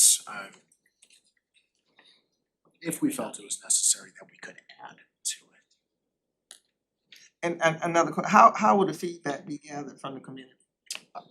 We will be working on a community outreach plan as one of the first things, boots on the ground, when they come in, start talking with stakeholders. We will create that outline as to how we're going to engage the general public. Your standard operating would be public meetings, meeting people where they're at, going to the neighborhoods, establishing those types, surveys, flyers, et cetera, going through the normal process of public outreach to gather that information. Thank you. Any other questions? Yeah, Yes, sir. with Dr. Gamble pages states that using the same system we have with the city council members as well as the ombudsman, get into those 66 plus meetings strategically through our city. We do it every month. We have to make sure we plug them into the same thing. We may have Councilman MD may have a meeting basically the same, so he would have to make a decision. do I do the Wayland or I do a Wonderwood? Connecting with the council people would be advantageous here. Yes, 100%. Council are stakeholders. Yes. You know, you all will be part of those conversations. You know, it's not just gonna be staff doing this. We'll be seeking input from all of you, as well as, you know, the general public, you know, people who are going to be impacted by this. We're going to try to reach everybody who wants to be reached, and even, you know, if they don't, we're gonna try to knock on as many doors as possible. I mean, let me just ask this question. I gotta ask it for myself. Yes. What happens if we don't do it? So. Okay. I mean, we continue going on the path that we're on right now. Understand. I'd quit. Can I add that if we do this, this also helps us with future grants and future opportunities to apply for other things that we can't apply for currently because we don't have this. That's a valid. I'll take it. That's There you go. This also ties into LCRT, Low Country Rapid Transit, the TOD studies that are currently being done on those, the transit-oriented development. This new ordinance will help facilitate the future development that's going to occur. And it'll give us other tools to utilize to facilitate that development. You've all seen and heard about, you know, the people moving to South Carolina. And people are coming here, right here, to the city of North Charleston. We are the center of the future of this region. And we are going to have to find ways to accommodate that growth. A new code to make that easier and to facilitate that and make sure that it's done right is imperative to the success for the city of North Charleston. About that tax base though. It Good will development, better help- taxes, Yes. pay for the maintenance. Deferred. He did raise his hand. Any other questions? Yes, One ma'am. more. I didn't raise my This is hand, I gonna jumped be- out. This is Sorry. gonna be a full-scale rewrite, correct? Yes. Okay. Not a question, but Adam has stood there so patiently and I can see it, it's there. I just wanted to give Adam an opportunity to speak. Adam, do you have? I would just want to plead for your support of this. I believe that if it is true, as we suspect, that more than 200,000 people are gonna move to the region in the next 20 years. And 70% of them will be in Berkeley and Dorchester County, but driving through our city. 70% of the jobs will probably be here in North Charleston and downtown. That's a dramatic mismatch. We have challenges with affordable housing, delivering housing supply to the marketplace. We have challenges of gentrification, we have challenges of displacement of peoples, homelessness, these types of things. All of these issues can be at least addressed, and we can find tools within the zoning code for us to do that. We're not gonna solve affordable housing on our own. We would never have enough money to meet that demand. So we have to unleash the power of our zoning code in order to have the marketplace deliver the units that we need on that side. Another thing I think that's important, you mentioned the tax revenue. We have traditionally supported the growth that we've seen, and Rob discussed earlier, because we've grown outward. Well, that can't happen anymore. We have to grow upward, at least along our major commercial corridors, to accommodate this growth and to provide opportunities for people to live who are now don't have options to do so because they need to go to Monk's Corner or Bridgeville so they can find a place to live, so they can work on their jobs here. We need to figure out how we can capture the people here to build stronger communities so that down the road, my kids and my kids' kids have opportunities. Because as it stands right now, I'm afraid that when my kids leave for college, they won't come back because they won't be able to afford to be here. We have to use and utilize and unleash the power of our zoning code to do that.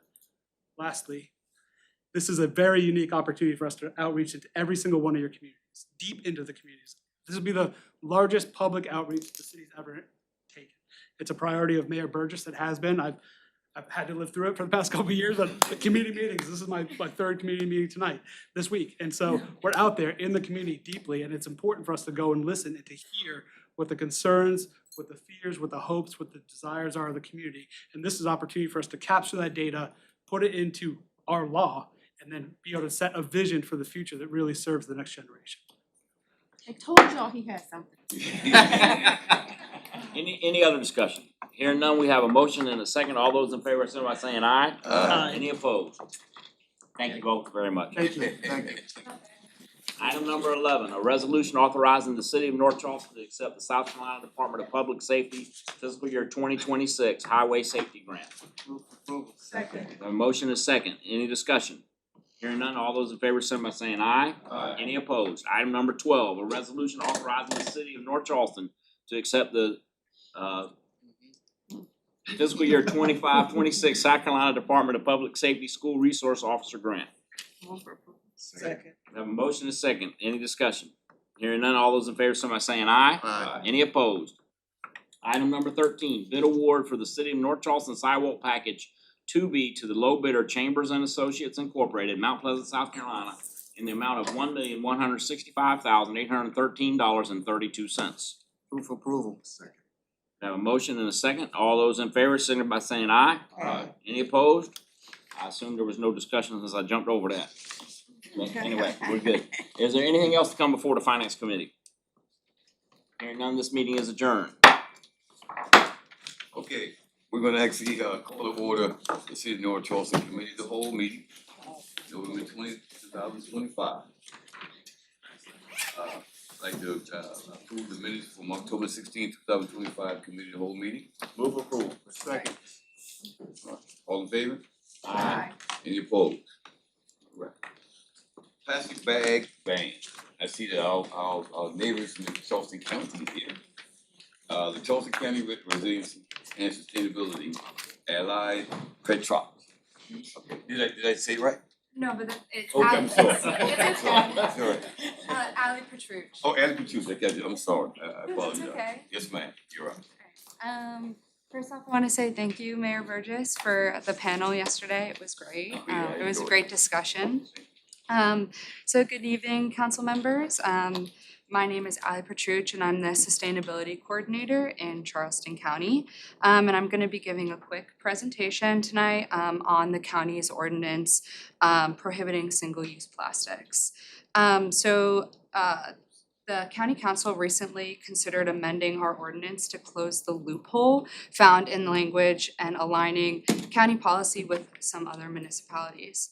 A little background for this is in 2019, Charleston County adopted an ordinance prohibiting single-use plastics in unincorporated areas. It prohibits single-use carry-out plastic bags, plastic straws, and foam products. 9 of our 16 municipalities also adopted this ordinance. And then in 2023, a loophole was found in the ordinance language that led to the use of the thick single-use plastic bags, so just the thicker ones that you might see at Walmart. So 4 of the municipalities have amended their ordinance to close this loophole, including the city of Charleston, town of Mount Pleasant, city of Folly Beach, and town of James Island. So the intention of this ordinance, the intention of the original ordinance was to limit the use of waste, litter, environmental harm caused by single-use plastics. Plastics have contributed to overburdening our landfill, threatening marine and wildlife, and degrading our beaches and natural landscapes. By clarifying the definition of plastic bag, in our amendment ordinance, a uniform standard was created regarding the prohibition of single-use plastics. So the ordinance is not completely restrictive. There are exceptions. So if a business felt like they were being burdened by this ask, they can appeal to our planning commission of stating why this might not be good for their business, and it goes in front of the planning commission. So that is a hardship exemption. Our enforcing body is the planning department, but it does differ between the different municipalities based on what they feel is fit for their town or city. The jurisdiction, the county's ordinance only applies to, our ordinance only applies to unincorporated Charleston County. But just to reiterate, right now, 9 out of the 16 different jurisdictions have also adopted this. So in closing, on October 28th, 2025, Charleston County Council adopted and amended the ordinance to clarify the definition of a single-use plastic bag. This closed the loophole within the unincorporated areas within the county. This information is just to be shared with you as you are considering adopting this ordinance in the city of North Charleston or anything similar. And thank you. Any questions? Oh, and that's just a graphic, basically to map out the different areas of what is prohibited.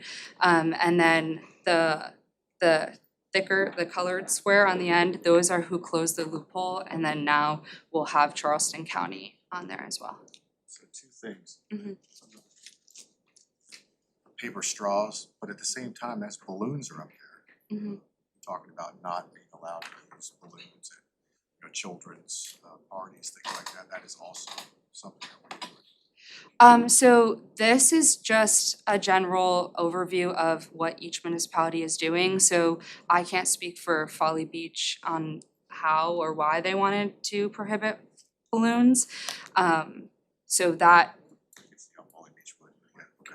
yeah, so this is, you guys can, you guys know your city the most, you know what your community wants and might need. So it is fully malleable to what you guys see as fit. Right. So just again, I think this is something that we need to look at, and we've met previously with another organization about this, but so in general, the groups that adopted, do they just copy paste yours for the most part and then modify it to meet their needs, or do they? Yeah, from my understanding, yeah, they take the language from our ordinance, or I think ours was originally from the city of Charleston because they were one of the first people to adopt this. And then throughout legal and what our council sees best, we amended it to what works for our community. Any other questions? Anything, legal attorney? I'm sorry. I guess just one of the parts that you brought up, it was great to hear, is that any business who are feeling any hardship can appeal the process. And that a process, it's pretty easy for it to appeal it, or how is We it? have not currently had anyone apply for a hardship exemption. So I can't speak from experience, but it would be just sent through our planning commission and they would handle that. I believe based on, so our any complaints go through our recycling team and environmental management. And when I spoke to her, she mentioned that between 2019 and now, I think maybe 3 comments were placed. I know that's Charleston County, so it would look different in every municipality, but that's been our experience so far. I'm sorry to keep dragging this out, but so you mentioned again, like I'm kind of on the fence when it comes to this, right? Like I represent the crunchiest granola of a town, right? And so of course I'm all about it. But then on the other hand, I do have, some concerns about you force people to do something that's more expensive, right? The bags and all that, and then so I always try to find a silver lining. So you mentioned, does this make an appreciable difference in our landfill usage? You said that. Can you expand on that a little bit more so that we can maybe get out of the political aspects and into the how does it save us money as a community? So I can't speak directly to the numbers, that is on our environmental management team, but I was made aware our MRF, our recycling center, the plastic bags do get caught, so there is a significant downtime between having to tear the bags out of the rotaries, as well as our landfill. It doesn't really look good, as well as sometimes it can fly around, go on the road. So our environmental management team does hire extra folks to kind of clean up that area. So the landfill is kept in order and kept clean. So it would reduce those costs. Thank you. That's good information. Kind of hard to recycle them too. Yeah, exactly, yeah. It takes you longer to break it down. Mhm. I know that you were at the try to take, so, and a couple other people, so y'all know what I'm gonna say. You gotta look at your history. '70s, early '70s, you would go to stores and they would always ask you, paper or plastic? Some folks in here may remember that, paper or plastic. Well, this wasn't because they want you to get the plastic bag or the paper bag, that was because the West Vaco employees, my father was one, they produced paper products and the plastic products wasn't produced there. So they would would always tell all the West Waco personnel and families, when you go to the store, you request for paper. Yeah. It's amazing. My father has gone on to heaven, and now paper is coming. Go West Waco. Yeah. You know what I'm saying? But, yeah, I just wanted to say, it's history behind why they ask you for paper of last. And I will say too, I was not around when the city of Charleston adopted it, but I was told to, when they started their transition, they did get grants to provide to different local groups or businesses either paper bags or reusable bags to hand out, just in that buffer time of when the ordinance was being adopted. That's good, that's great. Thank you. Any other questions? Thank you, Sam. Thank you. All right. We got transportation and sales tax, TST, Mr. Eric Adams. Come on down. Thank you, Mayor Burgess. So we got a double dose of Charleston County tonight. I know. Wow. So here to talk about the transportation sales tax program. And I know I've seen a few of you at Park Circle. We were there Monday. And then also saw you yesterday at the Sustainability Forum. So but really the importance of what we're trying to do is just get the word out, listen to what different communities would like to see, but also get people involved, get the public involved in the process. So I do have a quick presentation I'll run through, just kind of walking you through why we're here, what we've learned, and kind of a call to action moving forward. So I do not have control over how to move forward. Okay, next slide, please. So we kind of stand at a crossroads here. So the first sales tax started in 2004, and it was to raise 1.3 billion or 25 years, whichever came first. Well, the collections are going to come a little sooner than the time frame, and that'll happen in about April of 2027.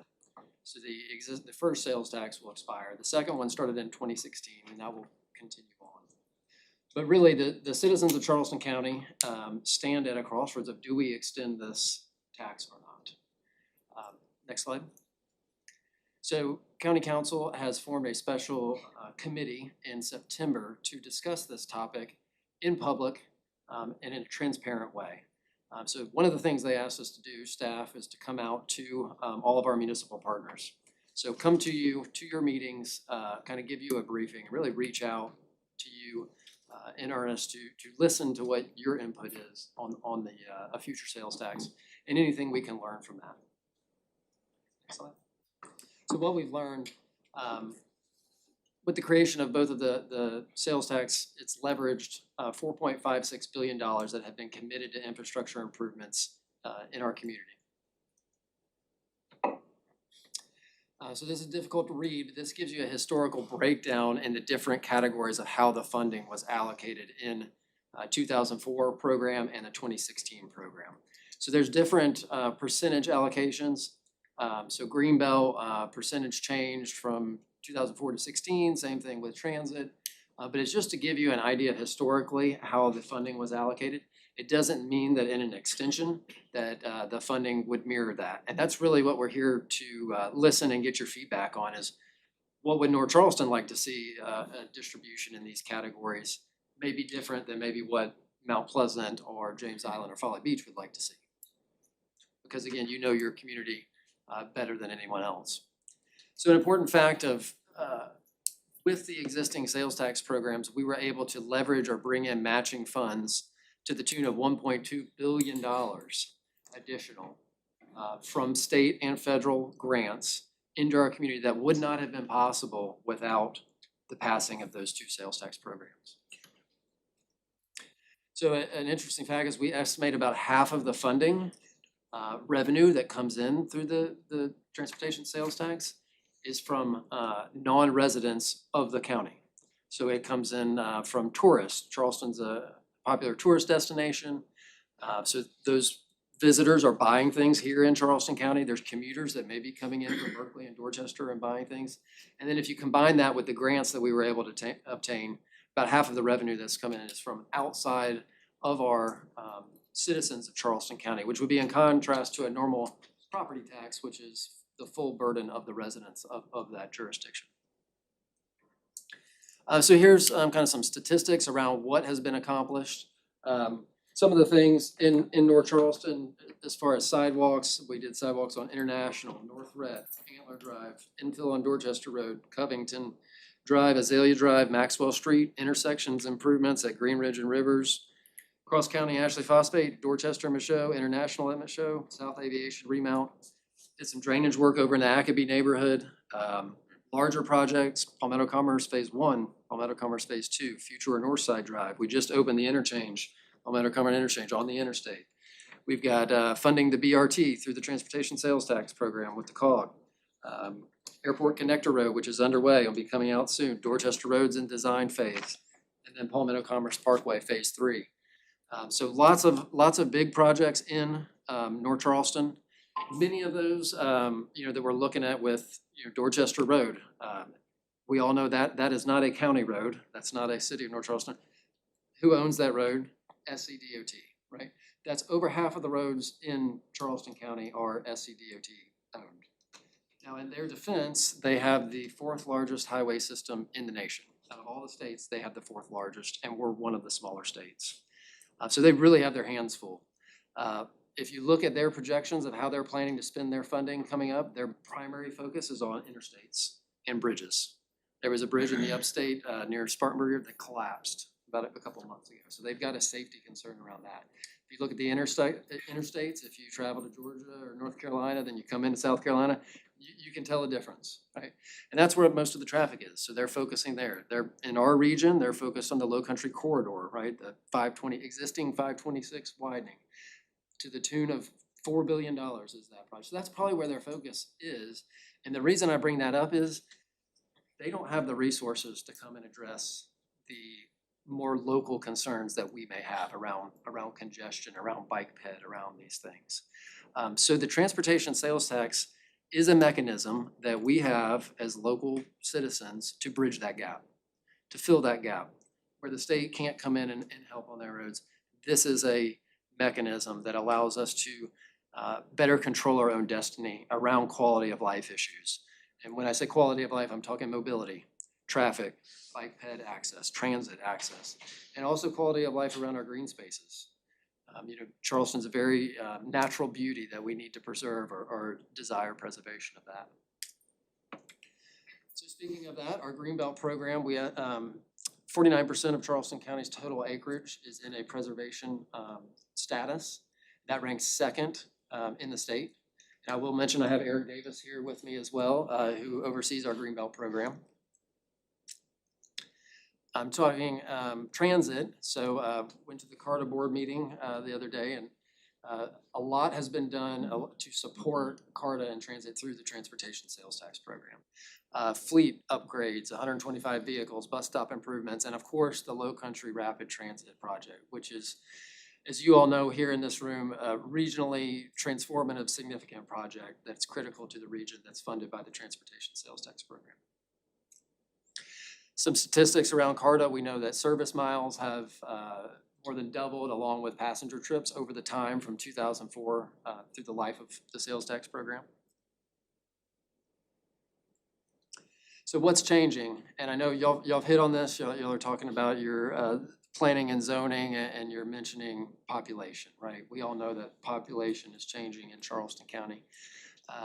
So we have, from 2004 to 2025, 110,000 new residents just in Charleston County. That's 33% increase since the sales tax program has started. That's not including Berkeley and Dorchester, so we're obviously seeing growth there as well.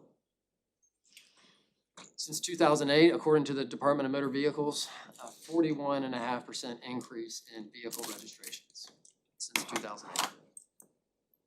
And what do we expect over the next 10 years in Charleston County, just Charleston County?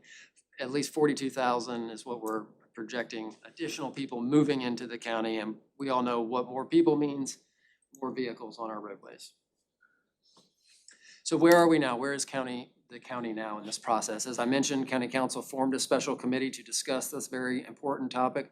I will emphasize that they have not made a decision to move forward with this referendum, which would be in November of 2026. So they're still thinking through this process and wanting to seek feedback that will inform their decision whether or not to move forward.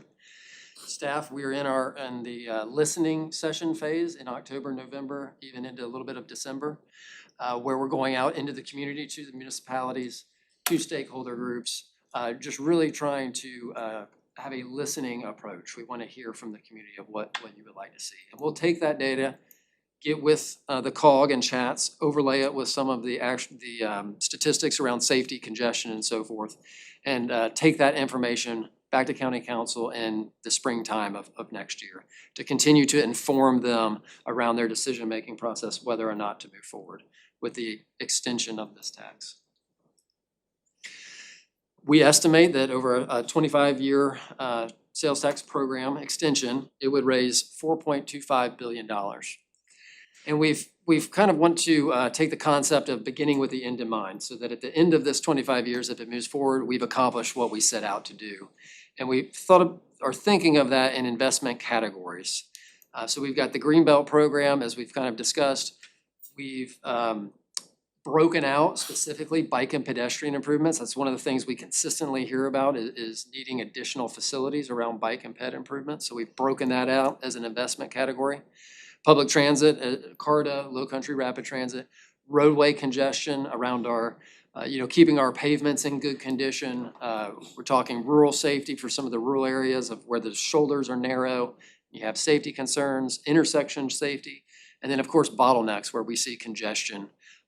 One of the things also under consideration is using technology to better coordinate our signals. So can we consolidate that effort even more as a region to move our vehicles even smarter using that technology rather than widening a road? Perhaps we can move more cars through that corridor quickly using technology. So the call to action, get involved. We've got a questionnaire. I'll show the QR code on the next slide. We have more meetings and workshops coming up. We have those posted on our website at charlestontransportation.com. We've got an email address where you can sign up for our newsletter to stay informed. And then here's the QR code that'll take you to our survey. So we encourage everyone here to fill out that survey and let your voice be heard and help your voice will help shape how the program moves forward.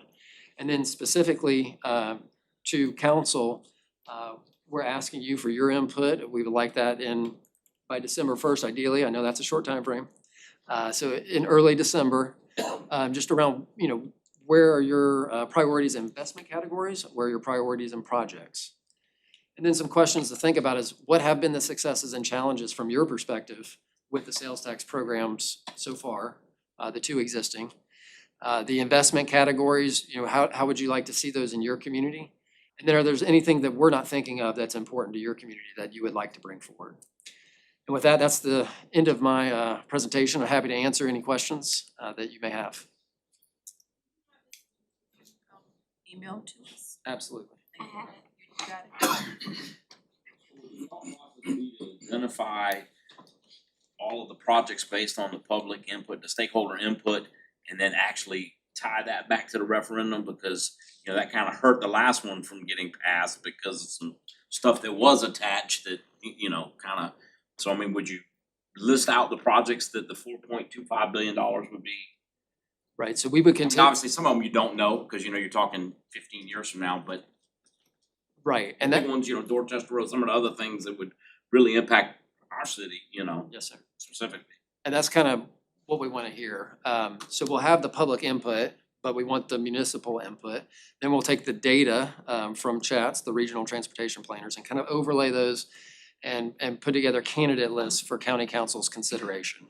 And that could also include not just feature projects, but programs. So our pavement management system is a program that. Thank you for paving Dorchester Road too. That took a little while, but thank you. I appreciate that.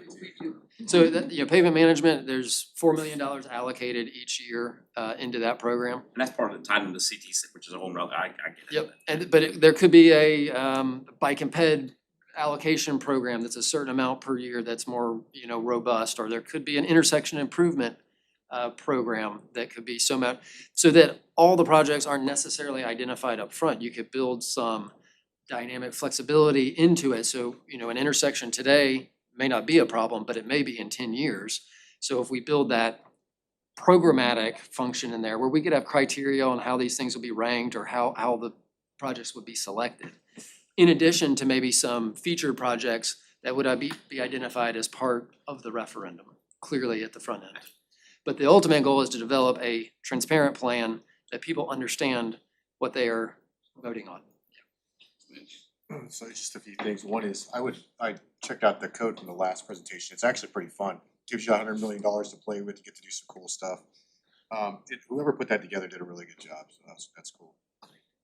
Three things that I wanted to ask you. So when you talk about streetlights, are you talking about using artificial intelligence potentially to identify patterns and start working those patterns? Is that kind of what you talk about when you say streetlight management? Yeah, so it's ITS or information technology systems that would be, Mount Pleasant implemented some, their DOT's working on Dorchester Road is one of the corridors they're currently working on. Some of them are dynamic where they have cameras that actually can sense like what the queue is and be reactive to that and build up. So there's different types of functions, but the concept is rather than widening, or maybe we can't even widen because the corridor has buildings there. Or maybe it's not cost effective to widen, but you could get some efficiency improvements by signal timing and adaptive controls. So whoever, is wondering like $4 billion, I just would say, what would we do if we didn't do this? What would it look like in 10 years if we didn't have this tax? And I would say a lot worse than it does right now. And then lastly, we talked about sharing our answers and discussing. Do we have something that we're gonna do? Yeah, Adam's our project manager, and he'll get individually. We actually have contingency plan that we actually submitted something a year ago, and we wanna make sure that's carried over. For instance, low country rapid transit system, you see it up there. We have to build that flyover at Rivers and Durant. We got about 40 million set aside. It's gonna take another 60 million. So some of the things that you see through Adam, we already had, a request to do that. And we want to kind of get some other resources to complete that project, because if you don't get a flyover, you can't call it rapid. Okay, so there's some of the things, but he'll be able to share with you all, especially in your areas, of things that we look at as priority 1, priority 2, and priority 3. Thank you. No, you'll talk. I have something to add though. Go ahead. We do have projects that we presented to the last transportation sales tax that was declined by the public. But going forward, we've done a pretty robust job of coming together with all the transportation professionals in the region to look at data-driven solutions. Like, what are the most impactful projects? That work is ongoing. And there's also this public outreach component where going, just like we spoke about before, going into the communities and figuring out what their needs are. And I think it would be foolish for us to be prescriptive about what those projects need to be up front before we hear that feedback from the public. And that's exactly what I give credit to the county for hearing that and getting out there and understanding exactly what our community needs are. So once we have that data, we'll be able to pull together a more comprehensive list. In the interim, we have some projects that we've identified our needs. One of them is for our partners at Roper and Mall Drive here, which everyone knows is a real strong need of connection for additional capacity and additional safe ways and accessible ways for ADA for people to get off the bus on LCRT, get to the hospital. It's a critical project for us from a public health and safety and from an economic development standpoint. So there's a bunch of projects that I'm happy to share you what our ideas are, but ultimately we're going to be deferring to some of the community feedback that we get over the next few months as well. Yes, I know we spoke on everything about transportation. I did hear you mention something about drainage. Is that something that we can put in with this drainage alone also? But it has to come across a roadway, you say? Right, so we have to adhere to the statute, the state law regarding the use of transportation sales tax funding. That is governed by or overseen by the Department of Revenue. So they're the ultimate ones that make eligible or not eligible decisions. But what the statute says is transportation projects and drainage, associated drainage there too. So if the drainage is associated with the roadway project. But one of the things we've been hearing a lot about is roads overtopping due to flooding, stormwater or tidal. So we know that that creates a traffic problem because buses, cars may have to reroute around that, and it's also a safety problem because if someone doesn't see that and drives into it. So depending on the specifics of the project, we feel like they're eligible. I think at some point as we move forward, we will probably seek some guidance from Department of Revenue. I'm sure County Council will probably be asking us that at some point. But yes, sir, that's, we can't do drainage basin, drainage type, but if it's associated with a road project, then it is eligible. 17 million. Yeah, any other questions, concerns? Thank you. Thank you. Very much. Thank you. Thanks for having me. Thank you. Okay, we have our new neighbors, Roper St. Francis, with Troy Powell and the crew. Thanks for having us again, everyone. Those that haven't had a chance to meet Troy Powell, one of the regional presidents with Roper St. Francis, have Charles Fletcher, who is our Vice President of Real Estate Construction, as well as our design team or construction partners. So, you want to start us off? Yeah. Appreciate let's follow the tax guy for and thank you for mentioning the Mall Drive Bridge. I was definitely gonna mention that. It's definitely critical important for us as well to love to have that Mall Drive Bridge done when we open. But really this is just a reminder of the campus. I'm gonna take the easy route tonight and really introduce you to our builders who really have we're proud to have hired some world-class builders who do a lot of big projects all over the country. So our Bart Mallow Edifice team, and really just gonna, Dave Bertolini is gonna spend some time. He's a project executive, so I blame him for everything. So he's my pass the buck guy.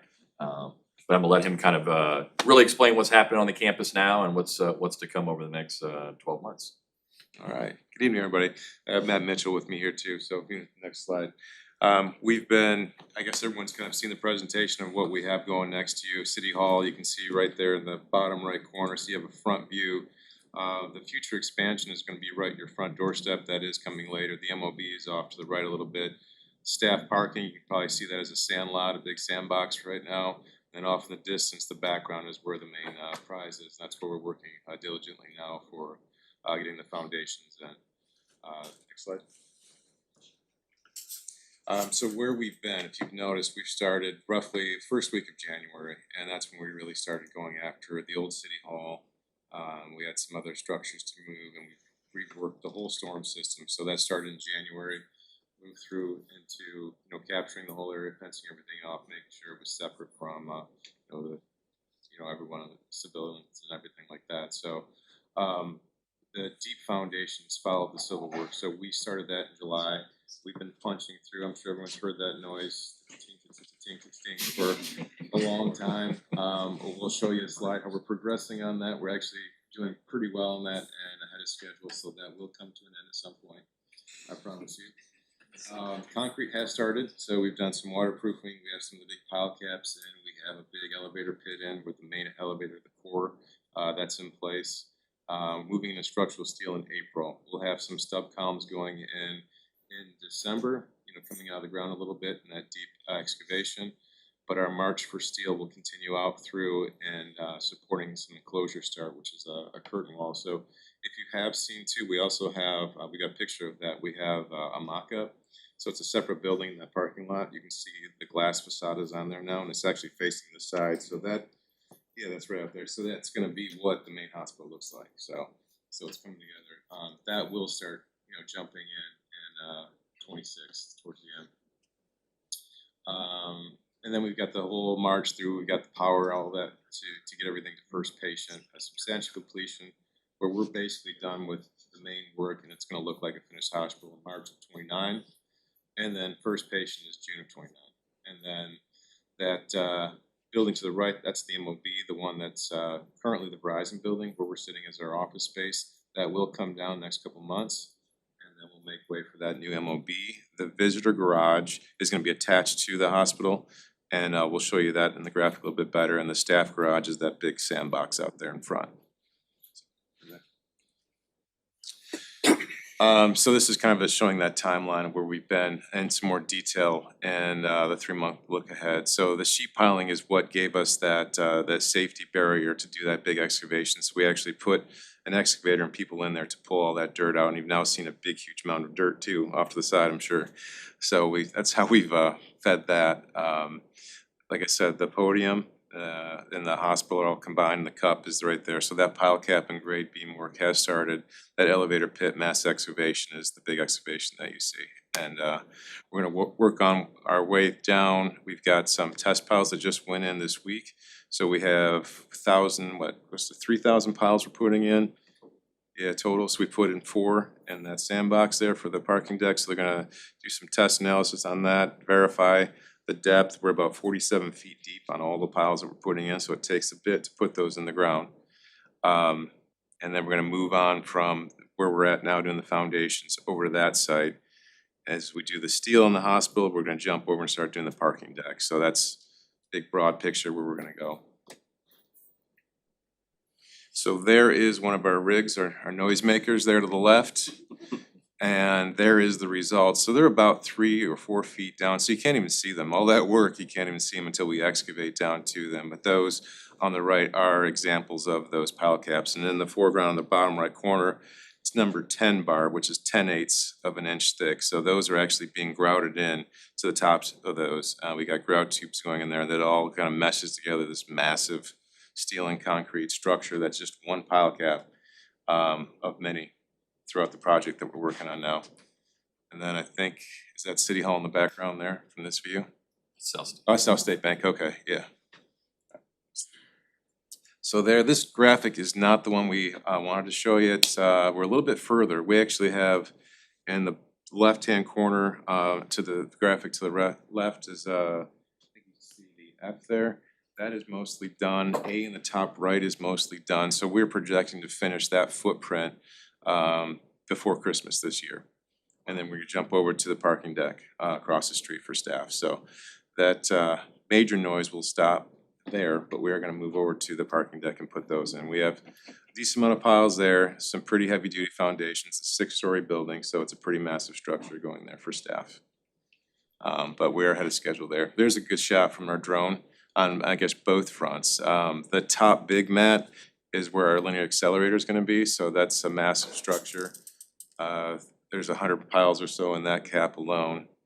And then you can see them kind of dotted around. We've got some smaller caps where the loads are less, but where that crane is sitting, that's really the tower, and you're working out towards the old Sanders site, further up towards 526. That's where the cup, the OR, so the central utility plant and the OR is gonna be. And then you kind of zoom in over to the right and you can see, you know, that mass excavation. That's a pretty big excavator on the top there. I don't think we have any people in there at this point, but down there below, which we've since uncovered, we do have a bunch of those same piles that you see in the picture to your left, already exposed and ready to build off of. And there's the mock-up I talked about. So we've got 2 different examples of glass. It's kind of hard to tell, and a slight tone difference on the metal panel, and gives you a shot of the louvers. And architect's gonna come on December 10th, kind of look at that, make sure it's what they're looking for. We'll eventually light the inside of it, so it'll be like a patient area, so they'll have the view from what it looks like from the outside, you know, day and night. So make sure we've got the right glass and everything's gonna come together the right way before we actually build it. But these panels will come out pre-built, and then we're gonna swing those in place, so our enclosure will happen fairly quickly once steel is done. And this is kind of a graphic as we build it. Those little roots, those are those piles that we've been pounding in the ground there. And then we'll throw our structural mat foundation over top of that, our steel builds on top of that. So to your left is the podium. That upper story on the left is the central utility plant where the mechanical systems will be. Then it stretches down 2 stories up to the tower. And of course, the ORs are on the podium on the left at the 2-story bit, and the tower is the patient area. And in the front of the tower, you'll have our helipad and overrun for the elevator in the background. That notch there gives us the lobby, shows that structure will be a covered drive-through. And then to the right will be a visitor parking deck. And then straight into that notch will be the welcome center of the main lobby of the hospital there.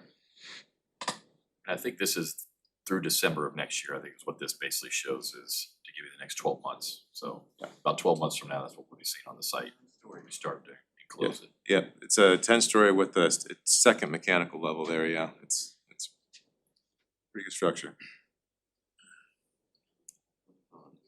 Yep, anyone speak to this? So a couple weeks ago, let's see, Darvis here, Darvis, Frank, Willie, we all got together, I guess, over the last couple months, getting together to plan a supplier outreach to get community engagement, get some subcontractors on the bid list, try to get as much participation as possible. It was a huge success. You can see, I think I actually got a picture up here. We had over 150 people participate, show up. We had a luncheon. Frank got up to speak. We had lines of people wanting to get on the bid list.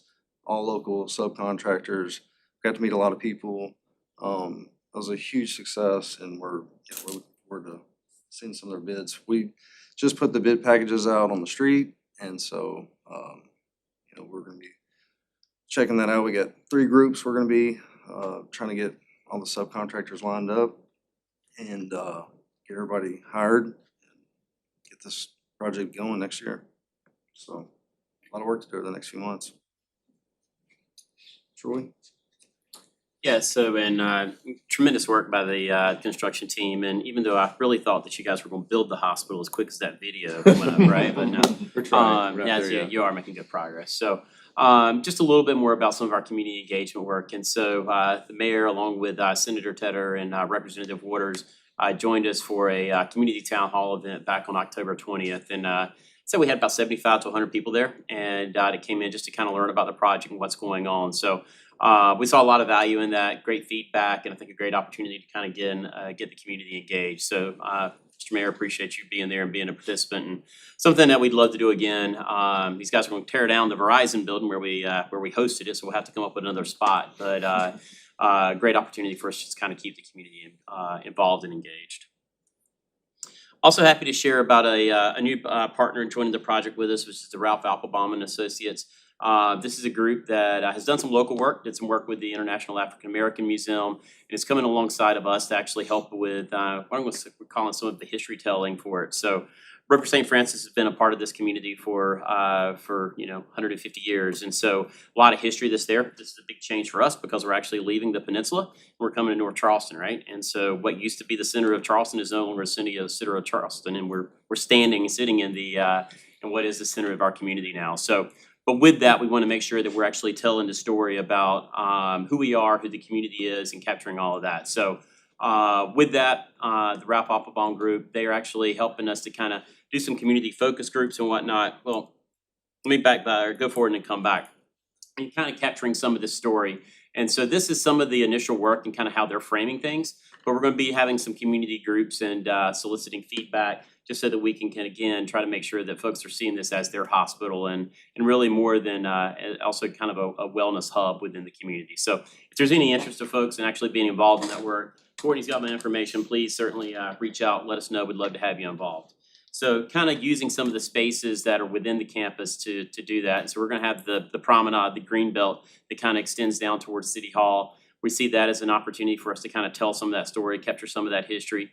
In the back of the building, as you walk through that main lobby, we have a healing garden area. That too is a space. And then inside of the first floor there, we'll have actually kind of a history area. And not going to be a museum. Nobody wants to come to the hospital to go to a museum, right? But we see it as a space to where we can actually have folks flowing through and again, learning about, again, the history of River St. Francis Medical Society and in the area. So some more to come as we kind of shape that, but this is again another opportunity for how we're kind of getting community input. So with that, any questions for Charles? I like to go through it.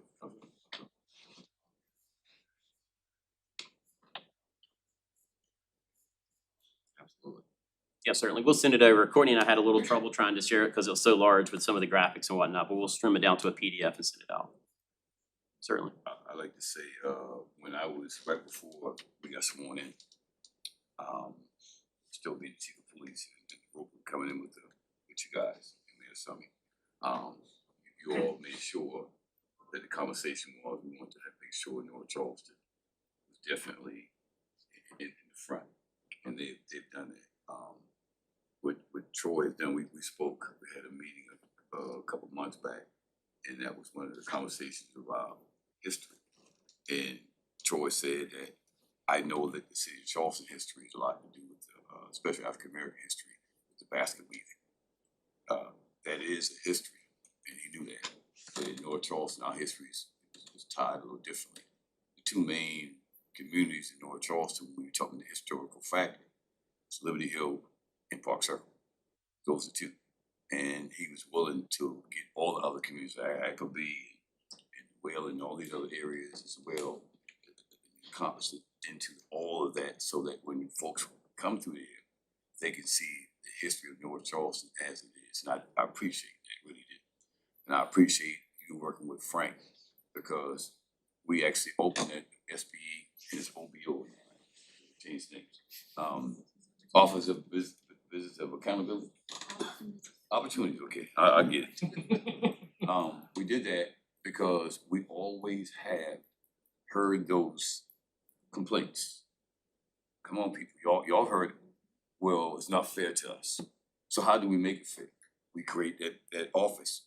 Day one, when I became the mayor, we created that office.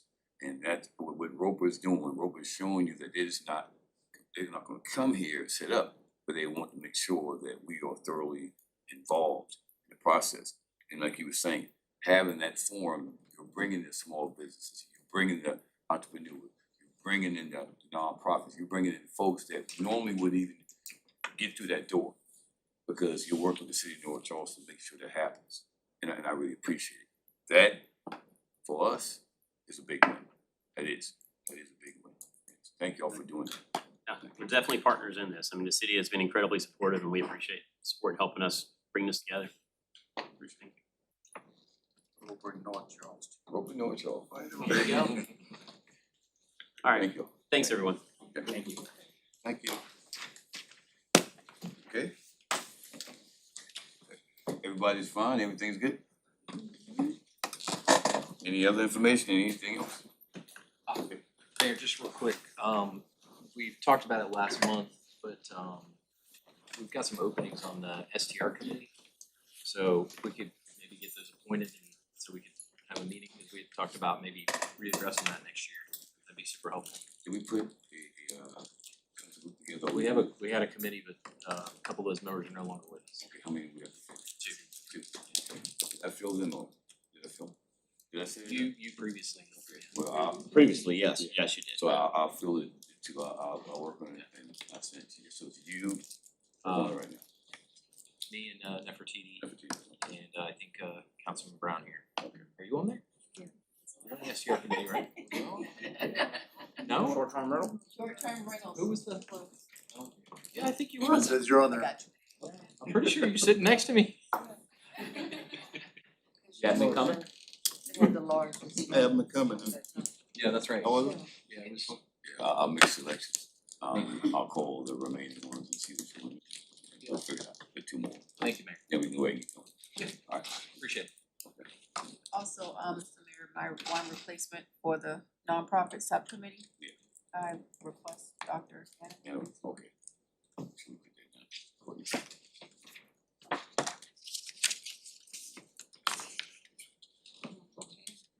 Yeah, go ahead, put it on.